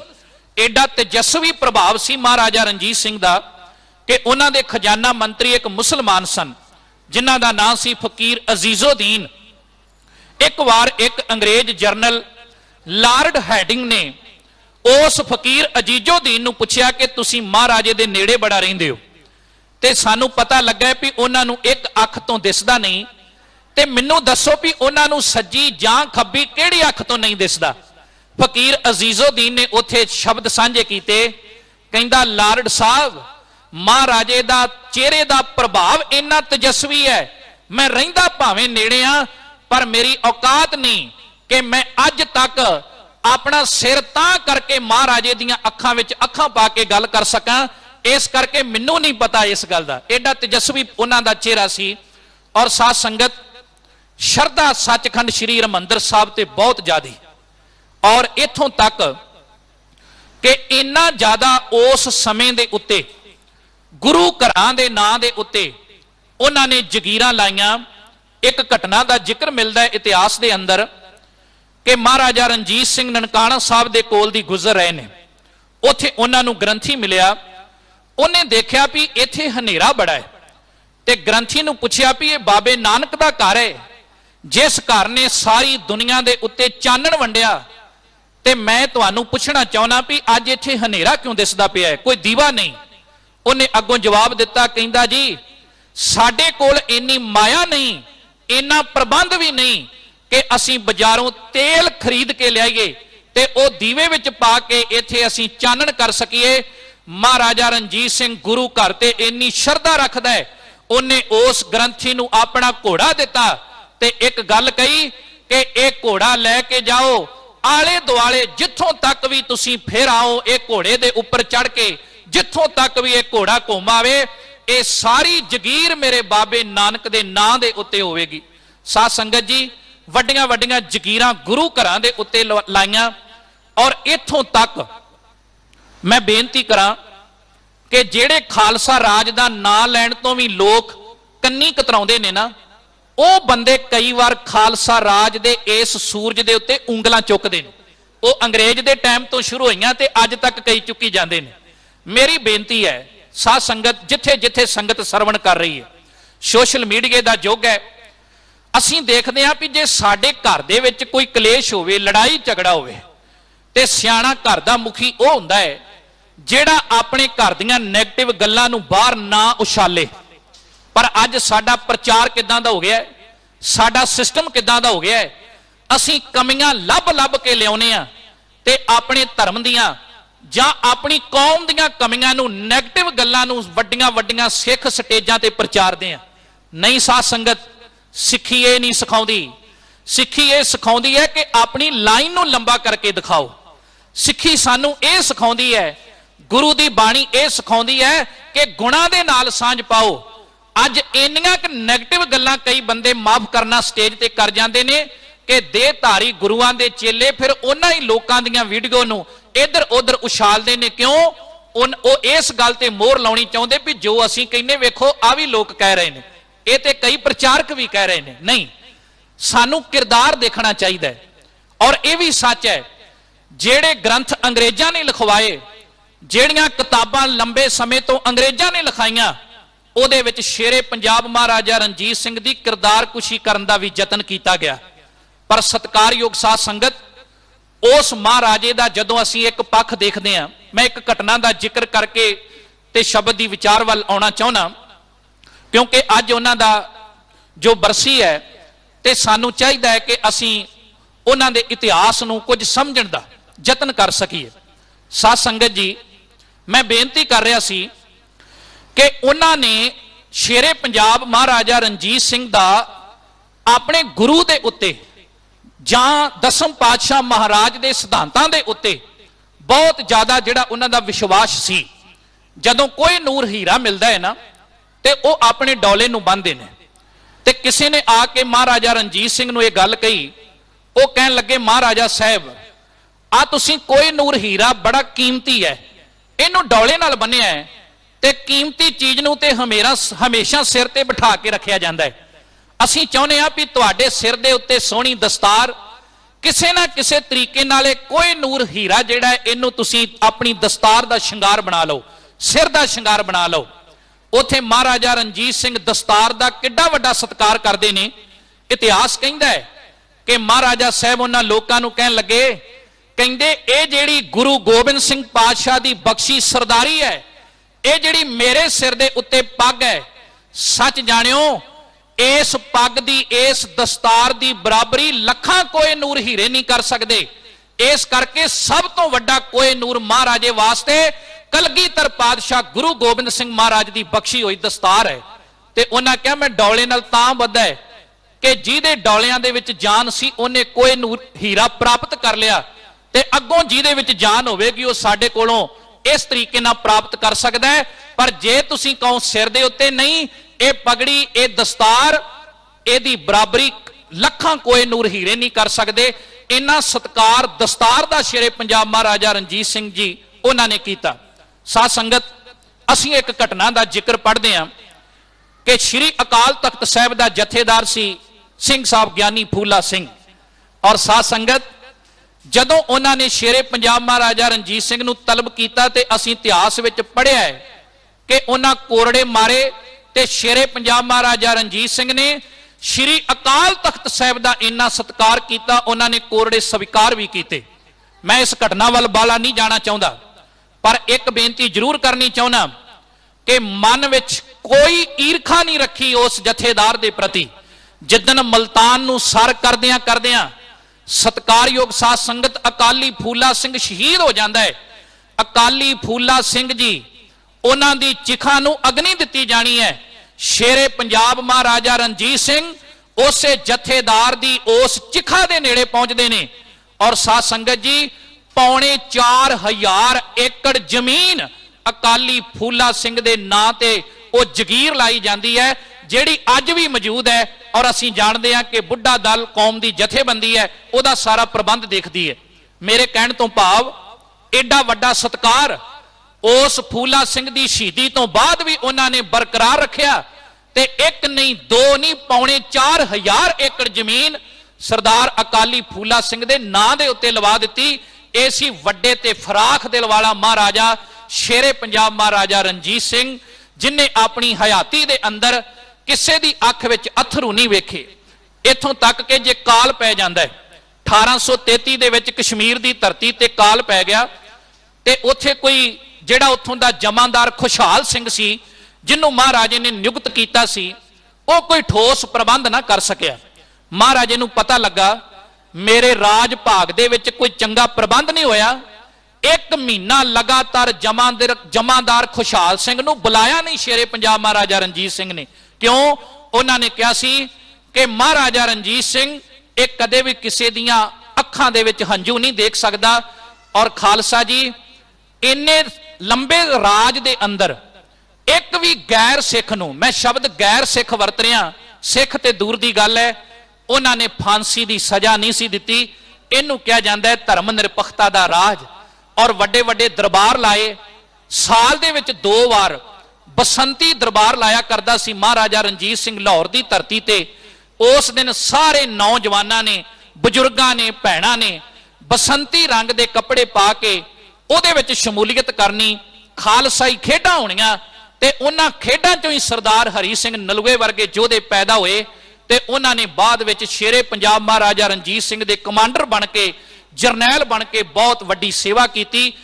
एक बेनती मैं छोटी जी होर करनी चाहना, जे खालसा राज माड़ा सी ਜਾਂ ਜੋ ਕੁਝ ਸਾਡੀਆਂ ਕਿਤਾਬਾਂ 'ਚ ਲਿਖਵਾ ਦਿੱਤਾ ਗਿਆ ਅੰਗਰੇਜ਼ਾਂ ਵੱਲੋਂ, ਤੇ ਸਾਡੀ ਕੌਮ ਦੀਆਂ 2-3 ਮਹਾਨ ਸ਼ਖਸੀਅਤਾਂ ਜਿਹੜੇ ਸੰਤ ਵੀ ਤੇ ਜਿਹੜੇ ਸਿਪਾਹੀ ਵੀ ਸਨ, ਉਹਨਾਂ 'ਚ ਇੱਕ ਹੈ ਬਾਬਾ ਵੀਰ ਸਿੰਘ ਨਰੰਗਾਬਾਦੀ, ਇੱਕ ਹੈ ਭਾਈ ਮਹਾਰਾਜ ਸਿੰਘ, ਜਿਹੜੇ ਖਾਲਸਾ ਰਾਜ ਦੇ ਵਾਸਤੇ ਆਖਰੀ ਸਾਹ ਤੱਕ ਸਿੰਗਾਪੁਰ ਦੀ ਜੇਲ੍ਹ ਵਿੱਚ ਜਾ ਕੇ ਸ਼ਹੀਦ ਹੁੰਦੇ ਨੇ, ਔਰ ਬਾਬਾ ਖੁਦਾ ਸਿੰਘ ਵਰਗੇ ਉਹ ਆਖਰੀ ਦਮ ਤੱਕ ਮਹਾਰਾਜਾ ਰਣਜੀਤ ਸਿੰਘ ਦੀ ਮੌਤ ਤੋਂ ਬਾਅਦ, ਇੱਥੋਂ ਤੱਕ ਕਿ ਉਹਨਾਂ ਤੋਂ ਬਾਅਦ ਜਿਹੜਾ 10 ਸਾਲ 49 ਤੱਕ ਰਾਜ ਚੱਲਦਾ ਹੈ, 1849 ਤੋਂ ਬਾਅਦ ਤੱਕ ਵੀ ਭਾਈ ਮਹਾਰਾਜ ਸਿੰਘ ਸਿੰਗਾਪੁਰ ਦੀ ਜੇਲ੍ਹ 'ਚ ਬੈਠਾ ਤੜਫਦਾ ਰਿਹਾ।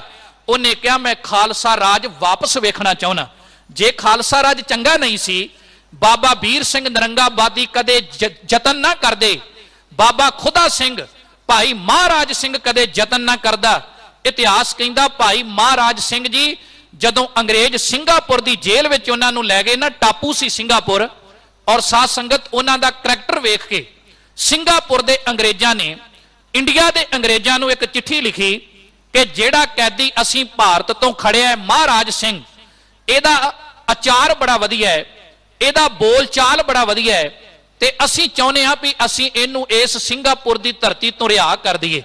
ਤੇ ਜਿਹੜੀ ਫਿਰ ਇੱਥੋਂ ਦੇ ਅੰਗਰੇਜ਼ਾਂ ਨੇ ਚਿੱਠੀ ਲਿਖੀ, ਉਹ ਅੱਜ ਵੀ ਸਿੰਗਾਪੁਰ ਦੀ ਲਾਇਬ੍ਰੇਰੀ ਦੇ ਅੰਦਰ ਮੌਜੂਦ ਹੈ, ਜਿਹਦੇ ਵਿੱਚ ਇਹਨਾਂ ਅੰਗਰੇਜ਼ਾਂ ਨੇ ਲਿਖ ਕੇ ਘੱਲਿਆ ਸੀ, ਭਾਰਤ ਦੇ ਅੰਗਰੇਜ਼ਾਂ ਨੇ, ਇਦਾਂ ਨਾ ਕਰਿਓ, ਇਹ ਕੰਮ ਨਾ ਕਰਿਓ, ਮਹਾਰਾਜ ਸਿੰਘ ਨੂੰ ਨਾ ਛੱਡਿਓ, ਇਹ ਤੇ ਇਦਾਂ ਦਾ ਸੰਤ ਸਿਪਾਹੀ ਹੈ ਕਿ ਜੇ ਤੁਸੀਂ ਇਹਨੂੰ ਛੱਡ ਦਿੱਤਾ, ਇਹ ਪੰਜਾਬ ਦੀ ਧਰਤੀ ਤੇ ਆ ਕੇ ਜੱਦੋ ਜਹਿਦ ਕਰੇਗਾ, ਆਪਣੇ ਸਾਥੀਆਂ ਨੂੰ ਨਾਲ ਲੈ ਕੇ ਫੌਜ ਤਿਆਰ ਕਰੇਗਾ, ਔਰ ਇਹ ਖਾਲਸਾ ਰਾਜ ਦਾ ਹਾਮੀ ਹੈ।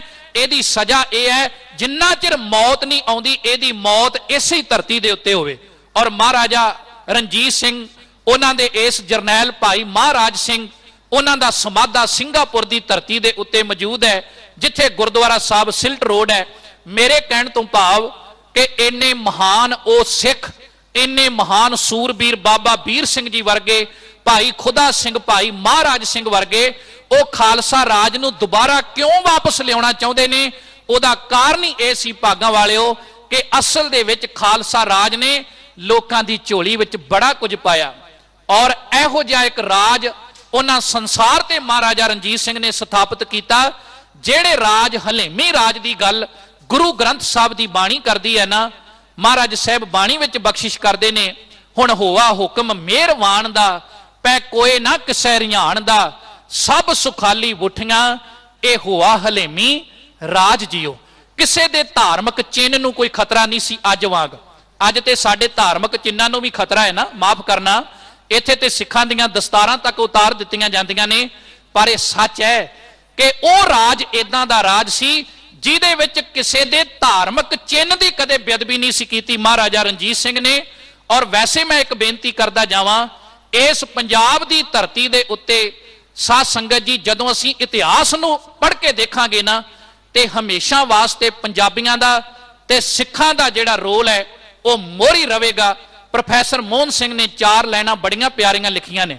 ਉਹ ਕਹਿੰਦਾ, ਜਦ ਵੀ ਦੇਸ਼ ਨੂੰ ਖੂਨ ਦੀ ਲੋੜ ਜਾਪੀ, ਹਾਮੀ ਹੱਸ ਕੇ ਭਰੀ ਪੰਜਾਬੀਆਂ ਨੇ, ਜਦ ਵੀ ਜ਼ੁਲਮ ਦੀ ਨਦੀ ਵਿੱਚ ਡਾਕ ਆਈ, ਛਾਲਾਂ ਮਾਰ ਕੇ ਤਰੀ ਪੰਜਾਬੀਆਂ ਨੇ, ਰਚਿਆ ਜਦੋਂ ਸਵੰਬਰ ਸੀ ਵਿਧ ਮਾਤਾ, ਲਾੜੀ ਮੌਤ ਵਰੀ ਪੰਜਾਬੀਆਂ ਨੇ, ਚਾਰੇ ਪਾਸਿਓਂ ਕਿਤੋਂ ਵੀ ਆਈ ਗੋਲੀ, ਪਹਿਲਾਂ ਹਿੱਕ ਤੇ ਜੜੀ ਪੰਜਾਬੀਆਂ ਨੇ। ਫਿਰ ਉਹਨੇ ਪੰਜਾਬ ਦਾ ਜ਼ਿਕਰ ਕਰਦਿਆਂ ਲਿਖਿਆ ਹੈ, ਕਹਿੰਦਾ ਪੰਜਾਬ ਪੰਜਾਂ ਦਰਿਆਵਾਂ ਦੀ ਧਰਤ ਹੈ, ਪੰਜਾਬ ਪੰਜਾਂ ਦਰਿਆਵਾਂ ਦੀ ਧਰਤ ਹੈ, ਮੌਤ ਜਿਸ ਦੀ ਹਿੱਕ ਤੇ ਵਸਦੀ ਏ, ਇੱਕੋ ਮਾਂ ਪੰਜਾਬਣ ਹੈ ਜੱਗ ਉੱਤੇ, ਜਿਹੜੀ ਪੁੱਤ ਮਰਵਾ ਕੇ ਹੱਸਦੀ ਹੈ। ਐਡਾ ਵੱਡਾ ਜੇਰਾ ਇਹ ਪੰਜਾਬੀਆਂ ਦਾ ਹੈ, ਔਰ ਉਸ ਪੰਜਾਬੀਆਂ ਦੇ ਮਹਾਰਾਜਾ ਰਣਜੀਤ ਸਿੰਘ ਦਾ, ਉਹਦੇ ਮਹਾਨ ਜਰਨੈਲ ਸਰਦਾਰ ਸ਼ਾਮ ਸਿੰਘ ਟਾਰੀਵਾਲੇ ਵਰਗੇ, ਸਰਦਾਰ ਹਰੀ ਸਿੰਘ ਨਲੂਏ ਵਰਗੇ, ਔਰ ਸਾਧ ਸੰਗਤ ਜਿਹੜੇ ਆਪਣਾ ਆਪ ਸਮਰਪਿਤ ਕਰਕੇ, ਅੱਜ ਦੇ ਪਵਿੱਤਰ ਸ਼ਬਦ ਵਿੱਚ ਮਹਾਰਾਜ ਨੇ ਬਚਨੀ ਇਹ ਕੀਤਾ, ਕਹਿੰਦੇ ਹਰ ਜਨ ਛੋੜਿਆ ਸਗਲਾ ਆਪ। ਤੇ ਵੈਸੇ ਆਪਣਾ ਆਪ ਬੰਦਾ ਉਦੋਂ ਗਵਾਉਂਦਾ ਹੈ ਜਦੋਂ ਉਹਦੇ ਮਨ ਵਿੱਚ ਕੋਈ ਬੇਈਮਾਨੀ ਨਾ ਹੋਵੇ। ਸੱਚ ਹੈ ਸਾਧ ਸੰਗਤ ਕਿ ਅਸਲ ਦੇ ਵਿੱਚ ਸਵਾਰਥੀ ਬੰਦਾ ਜਿਹੜਾ ਹੈ ਨਾ, ਉਹ ਕਦੇ ਵੀ ਧਰਮ ਦੀ ਅਗਵਾਈ ਨਹੀਂ ਕਰ ਸਕਦਾ, ਉਹ ਕਦੇ ਵੀ ਕਿਸੇ ਨੂੰ ਧਰਮ ਦੇ ਨਾਲ ਜੋੜ ਵੀ ਨਹੀਂ ਸਕਦਾ, ਕਿਉਂਕਿ ਖੁਦ ਉਹਦੇ ਅੰਦਰ ਧਰਮ ਨਹੀਂ ਹੈ। ਪਰ ਜਦੋਂ ਗੁਰੂ ਅਰਜਨ ਦੇਵ ਮਹਾਰਾਜ ਸੱਚੇ ਪਾਤਸ਼ਾਹ ਕਹਿੰਦੇ ਮਨੁੱਖ ਆਪਣਾ ਆਪ ਗਵਾ ਕੇ ਆਪਣੇ ਸਵਾਰਥ ਨੂੰ ਨਿੱਜ ਨੂੰ ਪਾਸੇ ਛੱਡ ਕੇ ਸਮਰਪਿਤ ਹੁੰਦਾ ਹੈ ਨਾ, ਤੇ ਸਾਹਿਬ ਸੱਚੇ ਪਾਤਸ਼ਾਹ ਕਹਿੰਦੇ ਉਦੋਂ ਫਿਰ ਰੱਬ ਦੀ ਕਿਰਪਾ ਵਰਸਦੀ ਹੈ। ਮੈਂ ਇੱਕ ਘਟਨਾ ਦਾ ਜ਼ਿਕਰ ਤੁਹਾਡੇ ਨਾਲ ਕਰਨਾ ਚਾਹੁੰਦਾ, ਜਿਹਦੇ ਵਿੱਚੋਂ ਸਾਧ ਸੰਗਤ ਜੀ ਆਪਾ ਭਾਵ ਸਵਾਰਥ ਨੂੰ ਗਵਾ ਕੇ ਤੇ ਪੰਥ ਨੂੰ ਕਿਵੇਂ ਉੱਚਾ ਲੈ ਕੇ ਜਾਣਾ ਹੈ, ਆਪਣੀ ਕੌਮ ਨੂੰ ਕਿਵੇਂ ਉੱਚਾ ਲੈ ਕੇ ਜਾਣਾ ਹੈ, ਇਹ ਘਟਨਾ ਦਾ ਜ਼ਿਕਰ ਮੈਂ ਤੁਹਾਡੇ ਨਾਲ ਜ਼ਰੂਰ ਕਰਨਾ ਚਾਹੁੰਦਾ। ਜਦੋਂ ਸਾਧ ਸੰਗਤ ਜੀ ਆਖਰੀ ਜੰਗ ਹੋਈ ਨਾ ਸਿੱਖ ਰਾਜ ਦੀ, 10 ਫਰਵਰੀ ਤੇ 1846 ਦਾ ਦਿਨ ਸੀ। ਮਿਸਟਰ ਕਨਿੰਗਮ ਨੇ ਇੱਕ ਗੱਲ, ਜੋ ਚਸ਼ਮਦੀਦ ਗਵਾਹ ਸੀ, ਉਹਨੇ ਇੱਕ ਗੱਲ ਬੜੀ ਪਿਆਰੀ ਲਿਖੀ ਹੈ। ਉਹ ਕਹਿੰਦਾ ਵੀ ਜਦੋਂ ਸਭਰਾਵਾਂ ਦੇ ਮੈਦਾਨ ਅੰਦਰ ਅੰਗਰੇਜ਼ ਤੋਪਚੀ ਤੋਪਾਂ ਲੈ ਕੇ ਆ ਗਏ, ਬਹੁਤ ਜ਼ਿਆਦਾ ਉਹਨਾਂ ਦੇ ਕੋਲ ਉਸ ਵੇਲੇ ਅਸਲਾ ਸੀ, ਗੋਲੀ ਬਰੂਦ ਸੀ, ਉਹ ਲੈ ਕੇ ਆ ਗਏ। ਤੇ ਕਹਿੰਦਾ ਦੂਜੇ ਪਾਸੇ ਨਾ ਸਿੱਖਾਂ ਦਾ ਇੱਕ ਜਰਨੈਲ ਸ਼ਾਮ ਸਿੰਘ ਟਾਰੀ ਵਾਲਾ, ਉਹਦੇ ਨਾਲ ਗਿਣਤੀ ਦੇ ਕੁਝ ਸਿੱਖ, ਕਹਿੰਦਾ ਉਹਨਾਂ ਕੋਲ ਕੇਵਲ ਤੇ ਕੇਵਲ ਕਿਰਪਾਨਾਂ ਨੇ। ਹੁਣ ਇੱਕ ਪਾਸੇ ਤੋਪਾਂ 'ਚ ਜ਼ਬਰਦਸਤ ਗੋਲੇ ਤੇ ਕਹਿੰਦਾ ਦੂਜੇ ਪਾਸੇ ਕੇਵਲ ਤੇ ਕੇਵਲ ਸ੍ਰੀ ਸਾਹਿਬਾਂ ਭਾਵ ਕੇ ਕਿਰਪਾਨਾਂ, ਕਿਉਂਕਿ ਉਸ ਵੇਲੇ ਜਿਹੜਾ ਗੋਲੀ ਬਰੂਦ ਸੀ ਉਹਨੂੰ ਕੁਝ ਲੋਕਾਂ ਨੇ ਗਦਾਰੀ ਕਰਕੇ ਉਹਦੀ ਥਾਂ ਤੇ ਸਰੋਂ ਭੇਜ ਕੇ ਸਭਰਾਵਾਂ ਦੇ ਮੈਦਾਨ ਦੇ ਅੰਦਰ ਸਾਨੂੰ ਉਹ ਜੰਗ ਹਰਾਈ ਗਈ ਸੀ। ਪਰ ਮੈਂ ਉਹਦੇ 'ਚ ਆਪਣਾ ਆਪ ਪਾਸੇ ਕਰਕੇ, ਸਵਾਰਥ ਨੂੰ ਪਾਸੇ ਕਰਕੇ ਧਰਮ ਦੇ ਵਾਸਤੇ ਕਿਵੇਂ ਜੂਝਣਾ, ਇਹ ਘਟਨਾ ਦਾ ਜ਼ਿਕਰ ਕਰਨਾ ਚਾਹੁੰਦਾ। ਉਹ ਕਹਿੰਦਾ ਮੈਂ ਆਪਣੀਆਂ ਅੱਖਾਂ ਨਾਲ ਵੇਖਿਆ, ਮੈਂ ਸੋਚਿਆ ਹੁਣ ਇੱਕ ਪਾਸੇ ਤੋਪਾਂ ਨੇ ਤੇ ਤੋਪਾਂ ਦਾ ਸਾਹਮਣਾ ਕਿਰਪਾਨਾਂ ਕਿਵੇਂ ਕਰ ਸਕਦੀਆਂ। ਕਹਿੰਦਾ ਮੈਂ ਹੈਰਾਨ ਹੋ ਗਿਆ ਕਿ ਜਦੋਂ ਅੰਗਰੇਜ਼ ਤੋਪਚੀ ਤੋਪ ਵਿੱਚ ਗੋਲੇ ਪਾ ਕੇ ਸਿੱਖਾਂ ਵੱਲ ਨੂੰ ਮੂੰਹ ਕਰਕੇ ਛੱਡਦਾ ਸੀ ਨਾ, ਕਹਿੰਦਾ ਸਿੱਖਾਂ ਦੀ ਏਕਤਾ ਵੇਖੋ, ਸਿੱਖਾਂ ਦਾ ਇਤਫਾਕ ਵੇਖੋ। ਕਹਿੰਦਾ ਸਭਰਾਵਾਂ ਦੇ ਯੁੱਧ ਦੇ ਅੰਦਰ 10-10 15-15 ਸਿੱਖ ਆਪਸ ਵਿੱਚ ਸਿਰ ਜੋੜ ਕੇ ਤੋਪ ਦੇ ਗੋਲੇ ਵੱਲ ਨੂੰ ਮੂੰਹ ਕਰਕੇ ਭੱਜਦੇ ਸੀ। ਤੇ ਇਹ ਕਹਿੰਦੇ ਸੀ ਵੀ ਜੇ ਸਾਡੇ ਚੋਂ ਸ਼ਹੀਦ ਹੋਣਗੇ 2 ਹੋਣਗੇ, 4 ਹੋਣਗੇ, 10 ਹੋਣਗੇ, ਜੇ 15 ਚੋਂ ਇੱਕ ਵੀ ਬਚ ਗਿਆ ਤੇ ਉਹਦੀ ਖੈਰ ਨਹੀਂ, ਭਾਵ ਅੰਗਰੇਜ਼ ਤੋਪਚੀ ਜਿਹੜਾ ਤੋਪ 'ਚ ਗੋਲੇ ਪਾ ਕੇ ਸਾਡੇ ਭਰਾਵਾਂ ਵੱਲ ਚਲਾਉਂਦਾ ਪਿਆ। ਫਿਰ ਉਹਨੇ ਦੂਜੀ ਘਟਨਾ ਦਾ ਜ਼ਿਕਰ ਕੀਤਾ। ਕਹਿੰਦਾ ਇਸ ਯੁੱਧ ਦੇ ਵਿੱਚ ਬਹੁਤ ਸਾਰੇ ਸਿੱਖ ਸ਼ਹੀਦ ਹੋ ਗਏ, ਕਈ ਸੀ ਜਿਹੜੇ ਫੱਟੜ ਹੋ ਗਏ। ਤੇ ਸਾਧ ਸੰਗਤ ਕਹਿੰਦਾ ਜਦੋਂ ਯੁੱਧ ਖਤਮ ਹੋਇਆ ਤੇ ਇੱਕ ਸਿੱਖ ਦੇ ਮੈਂ ਕੋਲ ਗਿਆ, ਜਿਹਦੇ ਸੱਜੇ ਹੱਥ ਵਿੱਚ ਘੁੱਟ ਕੇ ਸ੍ਰੀ ਸਾਹਿਬ ਫੜੀ ਹੈ, ਖੱਬੀ ਬਾਹ ਉੱਡੀ ਹੋਈ ਤੇ ਸੱਜੀ ਲੱਤ ਵੀ ਉਹਦੀ ਤੋਪ ਦਾ ਗੋਲਾ ਵੱਜ ਕੇ ਉੱਡੀ ਹੋਈ ਹੈ। ਕਹਿੰਦਾ ਮੈਂ ਉਹਨੂੰ ਜਦੋਂ ਹਲੂਣਿਆ, ਉਹਨੇ ਅੱਖਾਂ ਖੋਲੀਆਂ, ਹੱਥ ਵਿੱਚ ਘੁੱਟ ਕੇ ਸ੍ਰੀ ਸਾਹਿਬ ਫੜੀ ਹੈ।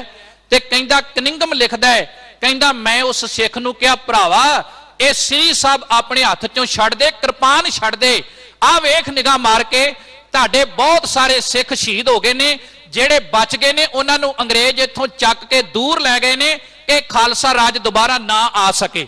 ਕਹਿੰਦਾ ਜਦੋਂ ਉਸ ਸਿੱਖ ਨੇ ਆਪਣੇ ਕੰਨਾਂ ਨਾਲ ਸੁਣਿਆ ਨਾ ਕਿ ਮੈਨੂੰ ਇਹ ਕਿਹਾ ਜਾ ਰਿਹਾ ਹੈ ਕਿ ਸ਼ਸਤਰ ਛੱਡ ਦੇ, ਕਿਰਪਾਨ ਛੱਡ ਦੇ, ਕਨਿੰਗਮ ਕਹਿੰਦਾ ਮੈਂ ਹੈਰਾਨ, ਮੈਂ ਪਰੇਸ਼ਾਨ। ਕਹਿੰਦਾ ਉਸ ਸਿੱਖ ਨੇ ਮੈਨੂੰ ਸੋਚਣ ਲਈ ਮਜਬੂਰ ਕਰ ਦਿੱਤਾ, ਇਹ ਸਿੱਖ ਬਾਬੇ ਨਾਨਕ ਦੇ ਕਿਹੜੀ ਮਿੱਟੀ ਦੇ ਬਣੇ ਨੇ।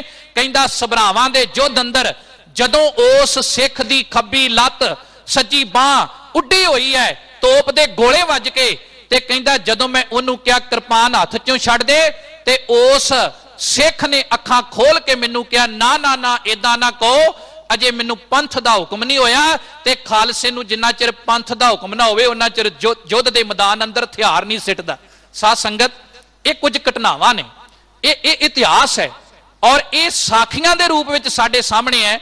ਇਹ ਕਦੋਂ ਆਉਂਦਾ ਹੈ, ਕਦੋਂ ਇਤਿਹਾਸ ਬਣਦਾ ਹੈ? ਜਦੋਂ ਮਨੁੱਖ ਸਵਾਰਥ ਨੂੰ ਛੱਡ ਦੇਵੇ, ਜਦੋਂ ਮਨੁੱਖ ਆਪਣੀ ਨਿੱਜ ਨੂੰ, ਹਉਮੈ ਹੰਕਾਰ ਨੂੰ ਛੱਡ ਦੇਵੇ।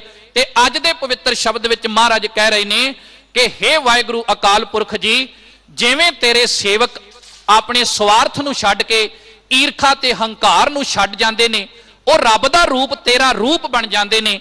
ਕਿਰਪਾ ਕਰੋ ਸੱਚੇ ਪਾਤਸ਼ਾਹ ਮਹਾਰਾਜ, ਜਿਉਂ ਜਾਨੋ ਤਿਉਂ ਰੱਖੋ ਗੁਸਾਈ, ਪੇਖ ਜੀਵਾਂ ਪ੍ਰਤਾਪ, ਕਿਰਪਾ ਕਰ ਮੇਰੇ ਤੇ ਵੀ ਬਖਸ਼ਿਸ਼ ਕਰ।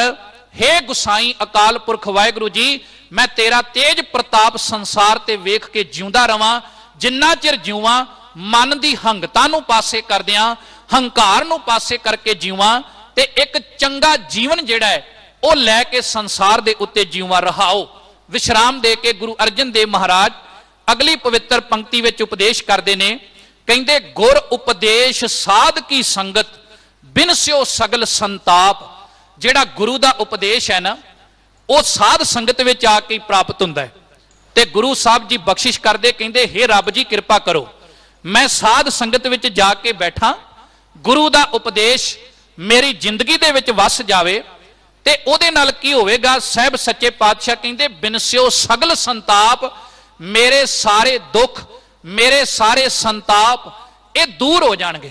ਫਿਰ ਸਾਹਿਬ ਜੀ ਬਖਸ਼ਿਸ਼ ਕਰਦੇ, ਕਹਿੰਦੇ ਫਿਰ ਕੀ ਹੋਵੇਗਾ ਜੀ, ਉਹ ਬਿਰਤੀ ਬਣ ਜਾਵੇਗੀ ਸਤ ਸੰਗਤ ਵਿੱਚ ਆ ਕੇ ਕਿ ਮਿੱਤਰ ਸੱਤਰ ਪੇਖ ਸਮਤ ਵਿਚਾਰਿਓ, ਸਗਲ ਸੰਭਾਖਨ ਜਾਪ। ਸਾਹਿਬ ਜੀ ਬਖਸ਼ਿਸ਼ ਕਰਦੇ ਨੇ ਕਿ ਜਿਹੜੇ ਮਿੱਤਰ ਨੇ, 70 ਭਾਵ ਕੇ ਦੁਸ਼ਮਣ, ਇਹ ਮੈਨੂੰ ਇੱਕ ਬਰਾਬਰ ਨਜ਼ਰ ਆਉਣਗੇ।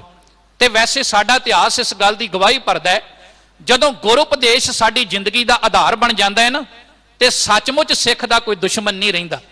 ਖਾਲਸਾ ਜੀ 1859 ਈਸਵੀ ਨੂੰ ਇਟਲੀ ਦੀ ਧਰਤੀ ਤੇ ਯੂਰਪ ਦੇ 4 ਦੇਸ਼ਾਂ ਦਾ ਯੁੱਧ ਹੋਇਆ ਤੇ ਸਵਿਟਜ਼ਰਲੈਂਡ ਦਾ ਇੱਕ ਸ਼ਹਿਰ ਹੈ ਜਨੇਵਾ, ਉੱਥੇ ਇੱਕ ਗੋਰਾ ਪੈਦਾ ਹੋਇਆ ਸੀ ਜਿਹਦਾ ਨਾਂ ਸੀ ਜੀਨ ਹੈਨਰੀ। ਉਹਨੇ ਵੇਖਿਆ ਵੀ ਇਸ ਯੂਰਪ ਦੀ ਧਰਤੀ ਤੇ ਮੱਚੇ ਯੁੱਧ ਦੇ ਅੰਦਰ ਬੜੇ ਸਿਪਾਹੀ ਨੇ ਜਿਹੜੇ ਫੱਟੜ ਹੋ ਚੁੱਕੇ ਨੇ, ਤੇ ਉਹਦੇ ਮਨ ਵਿੱਚ ਦਇਆ ਆਈ ਤੇ ਤਰਸ ਆਇਆ।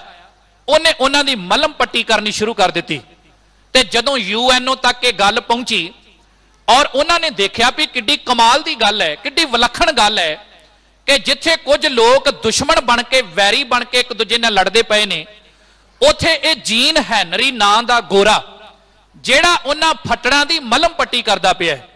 ਤੇ ਉਹਨਾਂ ਨੇ ਇੱਕ ਫੈਸਲਾ ਲਿਆ ਵੀ ਜਿਸ ਦਿਨ ਇਹਦਾ ਜਨਮ ਦਿਨ ਹੈ ਉਸ ਦਿਨ ਅਸੀਂ ਇੱਕ ਸੰਸਥਾ ਨੂੰ ਖੜੀ ਕਰਾਂਗੇ ਜਿਹਦਾ ਨਾਂ ਉਹਨਾਂ ਨੇ ਰੱਖਿਆ ਰੈੱਡ ਕਰਾਸ। ਔਰ ਅੱਜ ਵੀ ਇਕੱਲੇ ਹਿੰਦੁਸਤਾਨ ਦੇ ਅੰਦਰ ਨਹੀਂ, ਪੂਰੇ ਵਿਸ਼ਵ ਦੇ ਅੰਦਰ ਨਿਗਾਹ ਮਾਰ ਕੇ ਵੇਖੋ ਸਤਿਕਾਰਯੋਗ ਸਾਧ ਸੰਗਤ ਜੀ, ਉਹ ਤੁਹਾਨੂੰ ਰੈੱਡ ਕਰਾਸ ਦਾ ਦਿਨ ਸਾਲ ਦੇ ਵਿੱਚ ਇੱਕ ਦਿਨ ਮਨਾਇਆ ਜਾਂਦਾ ਹੈ ਤੇ ਇਹ ਉਸ ਦਿਨ ਹੁੰਦਾ ਹੈ ਜਿਸ ਦਿਨ ਜੀਨ ਹੈਨਰੀ, ਉਹ ਗੋਰੇ ਦਾ ਜਨੇਵਾ ਸ਼ਹਿਰ ਦਾ ਜਿਹੜਾ ਜੰਪਲ ਸੀ, ਉਹਦਾ ਜਨਮ ਦਿਨ ਹੁੰਦਾ ਹੈ। ਪਰ ਇਹ ਸੱਚ ਹੈ, ਦੱਸਣਾ ਤੇ ਅਸੀਂ ਸੀ ਨਾ। ਉਹ ਭਾਈ ਤੁਸੀਂ 1859 ਦੀ ਗੱਲ ਕਰਦੇ ਹੋ, ਇਹਦੇ ਤੋਂ 150 ਸਾਲ ਪਿੱਛੇ ਝਾਤੀ ਮਾਰ ਕੇ ਦੇਖੋ, 1.5 ਸਦੀ ਪਿੱਛੇ ਜਾ ਕੇ ਝਾਤੀ ਮਾਰ ਕੇ ਦੇਖੋ। ਗੁਰੂ ਗੋਬਿੰਦ ਸਿੰਘ ਪਾਤਸ਼ਾਹ ਦਾ ਸਿੱਖ ਭਾਈ ਕਨ੍ਹਈਆ ਜਿਹੜਾ ਆਨੰਦਪੁਰ ਸਾਹਿਬ ਦੀ ਧਰਤੀ ਤੇ ਆਪਣੀ ਮਸ਼ਕ ਵਿੱਚ ਜਲ ਭਰ ਕੇ ਉਹ ਜਿੱਥੇ ਸਿੱਖਾਂ ਨੂੰ ਪਿਲਾਉਂਦਾ ਹੈ ਉੱਥੇ ਜ਼ਖਮੀ ਤੁਰਕਾਂ ਨੂੰ ਵੀ ਪਿਲਾਈ ਜਾ ਰਿਹਾ ਹੈ। ਔਰ ਸਾਧ ਸੰਗਤ ਜੀ, ਉਹਨੇ ਇੱਕ ਗੱਲ ਮਹਿਸੂਸ ਕੀਤੀ ਕਿ ਮੇਰੇ ਗੁਰੂ ਦੀ ਵਿਚਾਰਧਾਰਾ ਇਹ ਹੈ ਜਿਹੜੀ ਅੱਜ ਮਹਾਰਾਜ ਇਸ ਸ਼ਬਦ ਵਿੱਚ ਕਹਿ ਰਹੇ ਨੇ ਕਿ ਮਿੱਤਰ ਸੱਤਰ ਪੇਖ ਸਮਤ ਵਿਚਾਰਿਓ। ਸਾਹਿਬ ਸੱਚੇ ਪਾਤਸ਼ਾਹ ਕਹਿੰਦੇ ਨੇ ਕਿ ਮੇਰੇ ਵਾਸਤੇ ਸਾਰੇ ਇੱਕ ਹੋ ਗਏ ਨੇ ਤੇ ਬਾਣੀ ਦਾ ਫੈਸਲਾ ਹੈ। ਹਜੂਰ ਕਹਿੰਦੇ ਬਿਸਰ ਗਈ ਸਭ ਤਾਤ ਪਰਾਈ, ਜਬ ਤੇ ਸਾਧ ਸੰਗਤ ਮੋਏ ਪਾਈ, ਨਾ ਕੋ ਬੈਰੀ ਨਾ ਹੀ ਬੇਗਾਨਾ, ਸਗਲ ਸੰਗ ਹਮਕੋ ਬਨਾਈ। ਕਿ ਮੇਰਾ ਕੋਈ ਵੈਰੀ ਨਹੀਂ, ਕੋਈ ਬੇਗਾਨਾ ਨਹੀਂ। ਹੁਣ ਜਦੋਂ ਭਾਈ ਕਨ੍ਹਈਏ ਨੇ ਸੇਵਾ ਕੀਤੀ ਨਾ, ਤੇ ਇਤਿਹਾਸ ਕਹਿੰਦਾ ਕੁਝ ਲੋਕਾਂ ਨੇ ਕਲਗੀਧਰ ਪਾਤਸ਼ਾਹ ਕੋਲ ਸ਼ਿਕਾਇਤ ਕਰ ਦਿੱਤੀ। ਮਹਾਰਾਜ ਸਾਹਿਬ ਜਾਣੀ ਜਾਣ ਨੇ, ਵੇਖੋ ਇਹ ਨਹੀਂ ਵੀ ਗੁਰੂ ਹੈਰਾਨ ਹੋ ਕੇ ਇੱਕਦਮ ਬੁਲਾਉਂਦਾ ਹੈ, ਗੁਰੂ ਨੂੰ ਪਤਾ ਹੈ ਵੀ ਸਿੱਖ ਮੇਰੀ ਵਿਚਾਰਧਾਰਾ ਤੇ ਚੱਲ ਰਿਹਾ ਹੈ ਤੇ ਸਿੱਖ ਨੂੰ ਮਾਣ ਹੈ, ਕੌਨਫੀਡੈਂਸ ਹੈ ਵੀ ਮੈਂ ਆਪਣੇ ਗੁਰੂ ਦੀ ਵਿਚਾਰਧਾਰਾ ਨੂੰ ਨਾਲ ਲੈ ਕੇ ਚੱਲ ਰਿਹਾ। ਜਦੋਂ ਭਾਈ ਕਨ੍ਹਈਆ ਗੁਰੂ ਗੋਬਿੰਦ ਸਿੰਘ ਪਾਤਸ਼ਾਹ ਜੀ ਦੇ ਸਾਹਮਣੇ ਪੇਸ਼ ਹੋਇਆ ਨਾ, ਮਹਾਰਾਜ ਮੁਸਕਰਾਏ, ਜਾਣੀ ਜਾਣ ਸਨ ਤੇ ਕਨ੍ਹਈਏ ਨੂੰ ਕਹਿੰਦੇ ਇਹ ਲੋਕ ਕੀ ਕਹਿੰਦੇ ਪਏ ਨੇ। ਤੇ ਭਾਈ ਵੀਰ ਸਿੰਘ ਨੇ ਇੱਕ ਰੁਬਾਈ ਬੜੀ ਪਿਆਰੀ ਲਿਖੀ ਹੈ ਕਿ ਉੱਥੇ ਕਲਗੀਧਰ ਪਾਤਸ਼ਾਹ ਦੇ ਦਰਬਾਰ ਅੰਦਰ ਭਾਈ ਕਨ੍ਹਈਆ ਹੱਥ ਜੋੜ ਕੇ ਕਹਿੰਦਾ, ਪਾਤਸ਼ਾਹ ਤੈਨੂੰ ਪਿਆ ਪਿਲਾਵਾਂ ਪਾਣੀ, ਮੈਨੂੰ ਹੋਰ ਨਜ਼ਰ ਨਾ ਆਈ, ਤੁਰਕ ਅਤੁਰਕ ਨਾ ਕੋਈ ਦਿਸਦਾ, ਤੂੰ ਐ ਸਭਨੀ ਥਾਈ। ਜਦੋਂ ਇਹ ਬਚਨ ਕਿਹਾ ਨਾ ਤੇ ਇਤਿਹਾਸ ਕਹਿੰਦਾ ਕਲਗੀਧਰ ਪਾਤਸ਼ਾਹ ਹੱਸੇ ਤੇ ਮੁਸਕਰਾਏ। ਕੀ ਕਿਹਾ? ਉਹ ਭਾਈ ਵੀਰ ਸਿੰਘ ਦੀ ਲਿਖਤ ਹੈ। ਕਹਿੰਦੇ ਹੱਸ ਬੋਲੇ ਤੇ ਗਲੇ ਲਗਾਇਆ, ਕਲਗੀਧਰ ਪਾਤਸ਼ਾਹ ਹੱਸ ਬੋਲੇ ਤੇ ਗਲੇ ਲਗਾਇਆ, ਨਾਲੇ ਡੱਬੀ ਫੜਾਈ, ਉਹ ਪਾਣੀ ਦੇ ਨਾਲ ਮਲਮ ਵੀ ਰੱਖੀ, ਲੋੜ ਪਈ ਤੇ ਲਾਈ। ਗੁਰੂ ਗੋਬਿੰਦ ਸਿੰਘ ਦਾ ਘਰ ਹੈ ਜਿਹੜਾ ਇਹ ਕਹਿੰਦਾ ਹੈ ਖਾਲਸਾ ਜੀ, ਜੇ ਦੁਸ਼ਮਣ ਵੀ ਚੱਲ ਕੇ ਆ ਗਿਆ ਨਾ ਤੇ ਉਹਦੇ ਕੋਈ ਜ਼ਖਮ ਹੈ ਤੇ ਵੇਖਿਓ ਉਹਦੇ ਜ਼ਖਮ ਦੇ ਉੱਤੇ ਲੂਣ ਪਾਉਣ ਦਾ ਕੰਮ ਨਾ ਕਰਿਓ। ਗੁਰੂ ਗੋਬਿੰਦ ਸਿੰਘ ਦਾ ਸਿੱਖ ਉਹ ਹੈ ਜਿਹੜਾ ਦੁਸ਼ਮਣ ਦੇ ਵੀ ਮਲਮ ਪੱਟੀ ਕਰ ਦਵੇ, ਮਲਮ ਤੇ ਲਾ ਦਵੇ, ਪਰ ਕਦੇ ਭੁੱਲ ਕੇ ਵੀ ਉਹਦੇ ਤੇ ਲੂਣ ਤੇ ਮਿਰਚਾਂ ਪਾਉਣ ਦਾ ਕੰਮ ਨਾ ਕਰੇ। ਇਹ ਤੇ ਦੁਸ਼ਮਣਾਂ ਦਾ ਕੰਮ ਹੈ ਨਾ ਸਾਧ ਸੰਗਤ। ਪਰ ਸੱਚ ਜਾਣਿਓ, ਗੁਰੂ ਨਾਨਕ ਦਾ ਘਰ ਕਹਿੰਦਾ ਤੁਹਾਡਾ ਦੁਸ਼ਮਣ ਹੈ ਹੀ ਕੋਈ ਨਹੀਂ। ਤੇ ਅੱਜ ਦੇ ਸ਼ਬਦ 'ਚ ਵੀ ਮਹਾਰਾਜ ਸੱਚੇ ਪਾਤਸ਼ਾਹ ਇਹੀ ਸਮਝਾ ਰਹੇ ਨੇ। ਮੈਂ ਬੇਨਤੀ ਕਰਾਂ ਸਾਧ ਸੰਗਤ, ਸਾਡੇ ਘਰ ਦੀ ਮਰਿਆਦਾ ਬੜੀ ਵਿਲੱਖਣ ਹੈ। ਜਿਵੇਂ ਮੈਂ ਬੇਨਤੀ ਕੀਤੀ ਸੀ ਨਾ ਵੀ ਆਖਰੀ ਸਾਹ ਤੱਕ, ਕਿਉਂਕਿ ਮਹਾਰਾਜਾ ਰਣਜੀਤ ਸਿੰਘ ਜਿਹੜੇ ਸਾਧ ਸੰਗਤ ਜੀ, ਲਾਹੌਰ ਦੀ ਧਰਤੀ ਤੇ ਆਖਰੀ ਸਾਹ ਲੈਂਦੇ ਨੇ।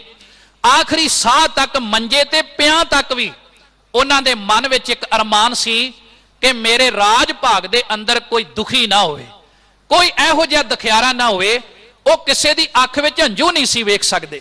ਔਰ ਸਾਧ ਸੰਗਤ, ਅੱਜ ਦੇ ਪਵਿੱਤਰ ਸ਼ਬਦ ਵਿੱਚ ਵੀ ਮਹਾਰਾਜ ਸੱਚੇ ਪਾਤਸ਼ਾਹ ਇਹੀ ਕਹਿ ਰਹੇ ਨੇ, ਭਾਵੇਂ ਮੇਰਾ ਕੋਈ ਆਪਣਾ ਹੈ, ਭਾਵੇਂ ਕੋਈ ਬਗਾਨਾ ਹੈ, ਇੱਥੋਂ ਤੱਕ ਕਿ ਮੇਰੇ ਹੁਣ ਸਾਰੇ ਆਪਣੇ ਬਣ ਗਏ ਨੇ। ਤੇ ਗੁਰੂ ਨਾਨਕ ਦੇ ਘਰ ਦੀ ਵਿਚਾਰਧਾਰਾ ਇਹ ਹੈ, ਸਭ ਕੋ ਮੀਤ ਹਮ ਆਪਨ ਕੀਨਾ, ਹਮ ਸਭਨਾ ਕੇ ਸਾਜਨ, ਦੂਰ ਪਰਾਇਓ ਮਨ ਕਾ ਬਿਰਹਾ ਤਾਂ ਮੇਲ ਕੀਓ ਮੇਰੇ ਰਾਜਨ। ਸਾਹਿਬ ਸੱਚੇ ਪਾਤਸ਼ਾਹ ਕਹਿੰਦੇ ਨੇ, ਕਿਰਪਾ ਕਰੋ ਮਹਾਰਾਜ, ਤੁਹਾਡੀ ਸੰਗਤ ਵਿੱਚ ਆ ਕੇ ਮੈਨੂੰ ਇਹ ਉਪਦੇਸ਼ ਮਿਲ ਜਾਵੇ ਕਿ ਮੇਰੇ ਲਈ ਕੋਈ ਦੁਸ਼ਮਣ ਨਹੀਂ, ਕੋਈ ਬੇਗਾਨਾ ਨਹੀਂ। ਫਿਰ ਅੱਗੇ ਮਹਾਰਾਜ ਬਖਸ਼ਿਸ਼ ਕਰਦੇ, ਤਪਤ ਬੁੱਝੀ ਸੀਤਲ ਆਗਾਨੇ, ਸੁਨ ਅਨਹਦ ਬਿਸਮ ਭਏ ਬਿਸਮਾਦ। ਪਾਤਸ਼ਾਹ ਜੀ, ਇਸ ਵੇਲੇ ਉਹ ਬਿਸਮਾਦ ਦੀ ਅਨਾਦੀ ਅਵਸਥਾ ਮਨ ਦੇ ਅੰਦਰ ਪੈਦਾ ਹੋ ਗਈ। ਉਹ ਪੈਦਾ ਕਦੋਂ ਹੁੰਦੀ ਹੈ? ਇਹ ਤਪਤ ਬੁੱਝਦੀ ਕਦੋਂ ਹੈ ਤੇ ਅੰਦਰ ਸੀਤਲ ਕਦੋਂ ਹੁੰਦਾ ਹੈ? ਸੱਚੇ ਪਾਤਸ਼ਾਹ ਕਹਿੰਦੇ, ਜਦੋਂ ਮੈਂ ਤੇਰੀ ਸੰਗਤ ਵਿੱਚ ਆਵਾਂ, ਤੇਰੇ ਸ਼ਬਦ ਨੂੰ ਆਪਣੀ ਜ਼ਿੰਦਗੀ ਦਾ ਆਧਾਰ ਬਣਾਵਾਂ, ਤੇ ਇਹਦੇ ਨਾਲ ਫਿਰ ਜ਼ਿੰਦਗੀ ਆਨੰਦਮਈ ਬਣ ਜਾਵੇਗੀ।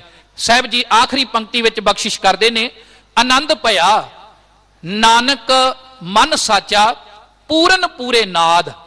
ਸੱਚੇ ਪਾਤਸ਼ਾਹ ਮਹਾਰਾਜ ਬਖਸ਼ਿਸ਼ ਕਰਦੇ ਨੇ ਕਿ ਅੱਜ ਉਹ ਅਵਸਥਾ ਬਣ ਗਈ ਜਿਹਨੂੰ ਗੁਰੂ ਕੀ ਬਾਣੀ ਦੇ ਅੰਦਰ ਵਾਰ-ਵਾਰ ਮਹਾਰਾਜ ਨੇ ਆਨੰਦ ਦੀ ਅਵਸਥਾ, ਕਿਤੇ ਇਸ ਅਵਸਥਾ ਨੂੰ ਅਨਹਦ ਨਾਦ, ਕਿਤੇ ਇਹਨੂੰ ਤੁਰਿਆ ਅਵਸਥਾ, ਕਿਤੇ ਪਰਮ ਪਦ ਅਵਸਥਾ, ਇਹ ਤਰ੍ਹਾਂ ਤਰ੍ਹਾਂ ਦੀ ਜਿਹੜੀ ਅਵਸਥਾ ਦਾ ਜ਼ਿਕਰ ਗੁਰੂ ਕੀ ਬਾਣੀ ਵਿੱਚ ਆਇਆ ਹੈ ਨਾ, ਇਹ ਸੱਚ ਹੈ ਵੀ ਗੁਰੂ ਕੀ ਬਾਣੀ 'ਚ ਜਿਹੜਾ ਆਖਰੀ ਬੋਲ ਮਹਾਰਾਜ ਨੇ ਇਸ ਪਵਿੱਤਰ ਸ਼ਬਦ ਦੀ ਆਖਰੀ ਪੰਕਤੀ ਵਿੱਚ ਜਿਹੜਾ ਬੋਲ ਸੱਚੇ ਪਾਤਸ਼ਾਹ ਨੇ ਕਿਹਾ ਹੈ ਨਾ, ਮਹਾਰਾਜ ਸੱਚੇ ਪਾਤਸ਼ਾਹ ਇਹ ਸਮਝਾਉਣਾ ਚਾਹੁੰਦੇ ਨੇ ਕਿ ਜ਼ਿੰਦਗੀ ਮਨੁੱਖ ਤੇਰੀ ਆਨੰਦਮਈ ਉਦੋਂ ਹੋਵੇਗੀ, ਉਹ ਸੱਚਾ ਪੂਰਨ ਪਰਮਾਤਮਾ ਵਾਹਿਗੁਰੂ, ਉਹਦੀ ਪ੍ਰਾਪਤੀ ਉਦੋਂ ਹੋਵੇਗੀ।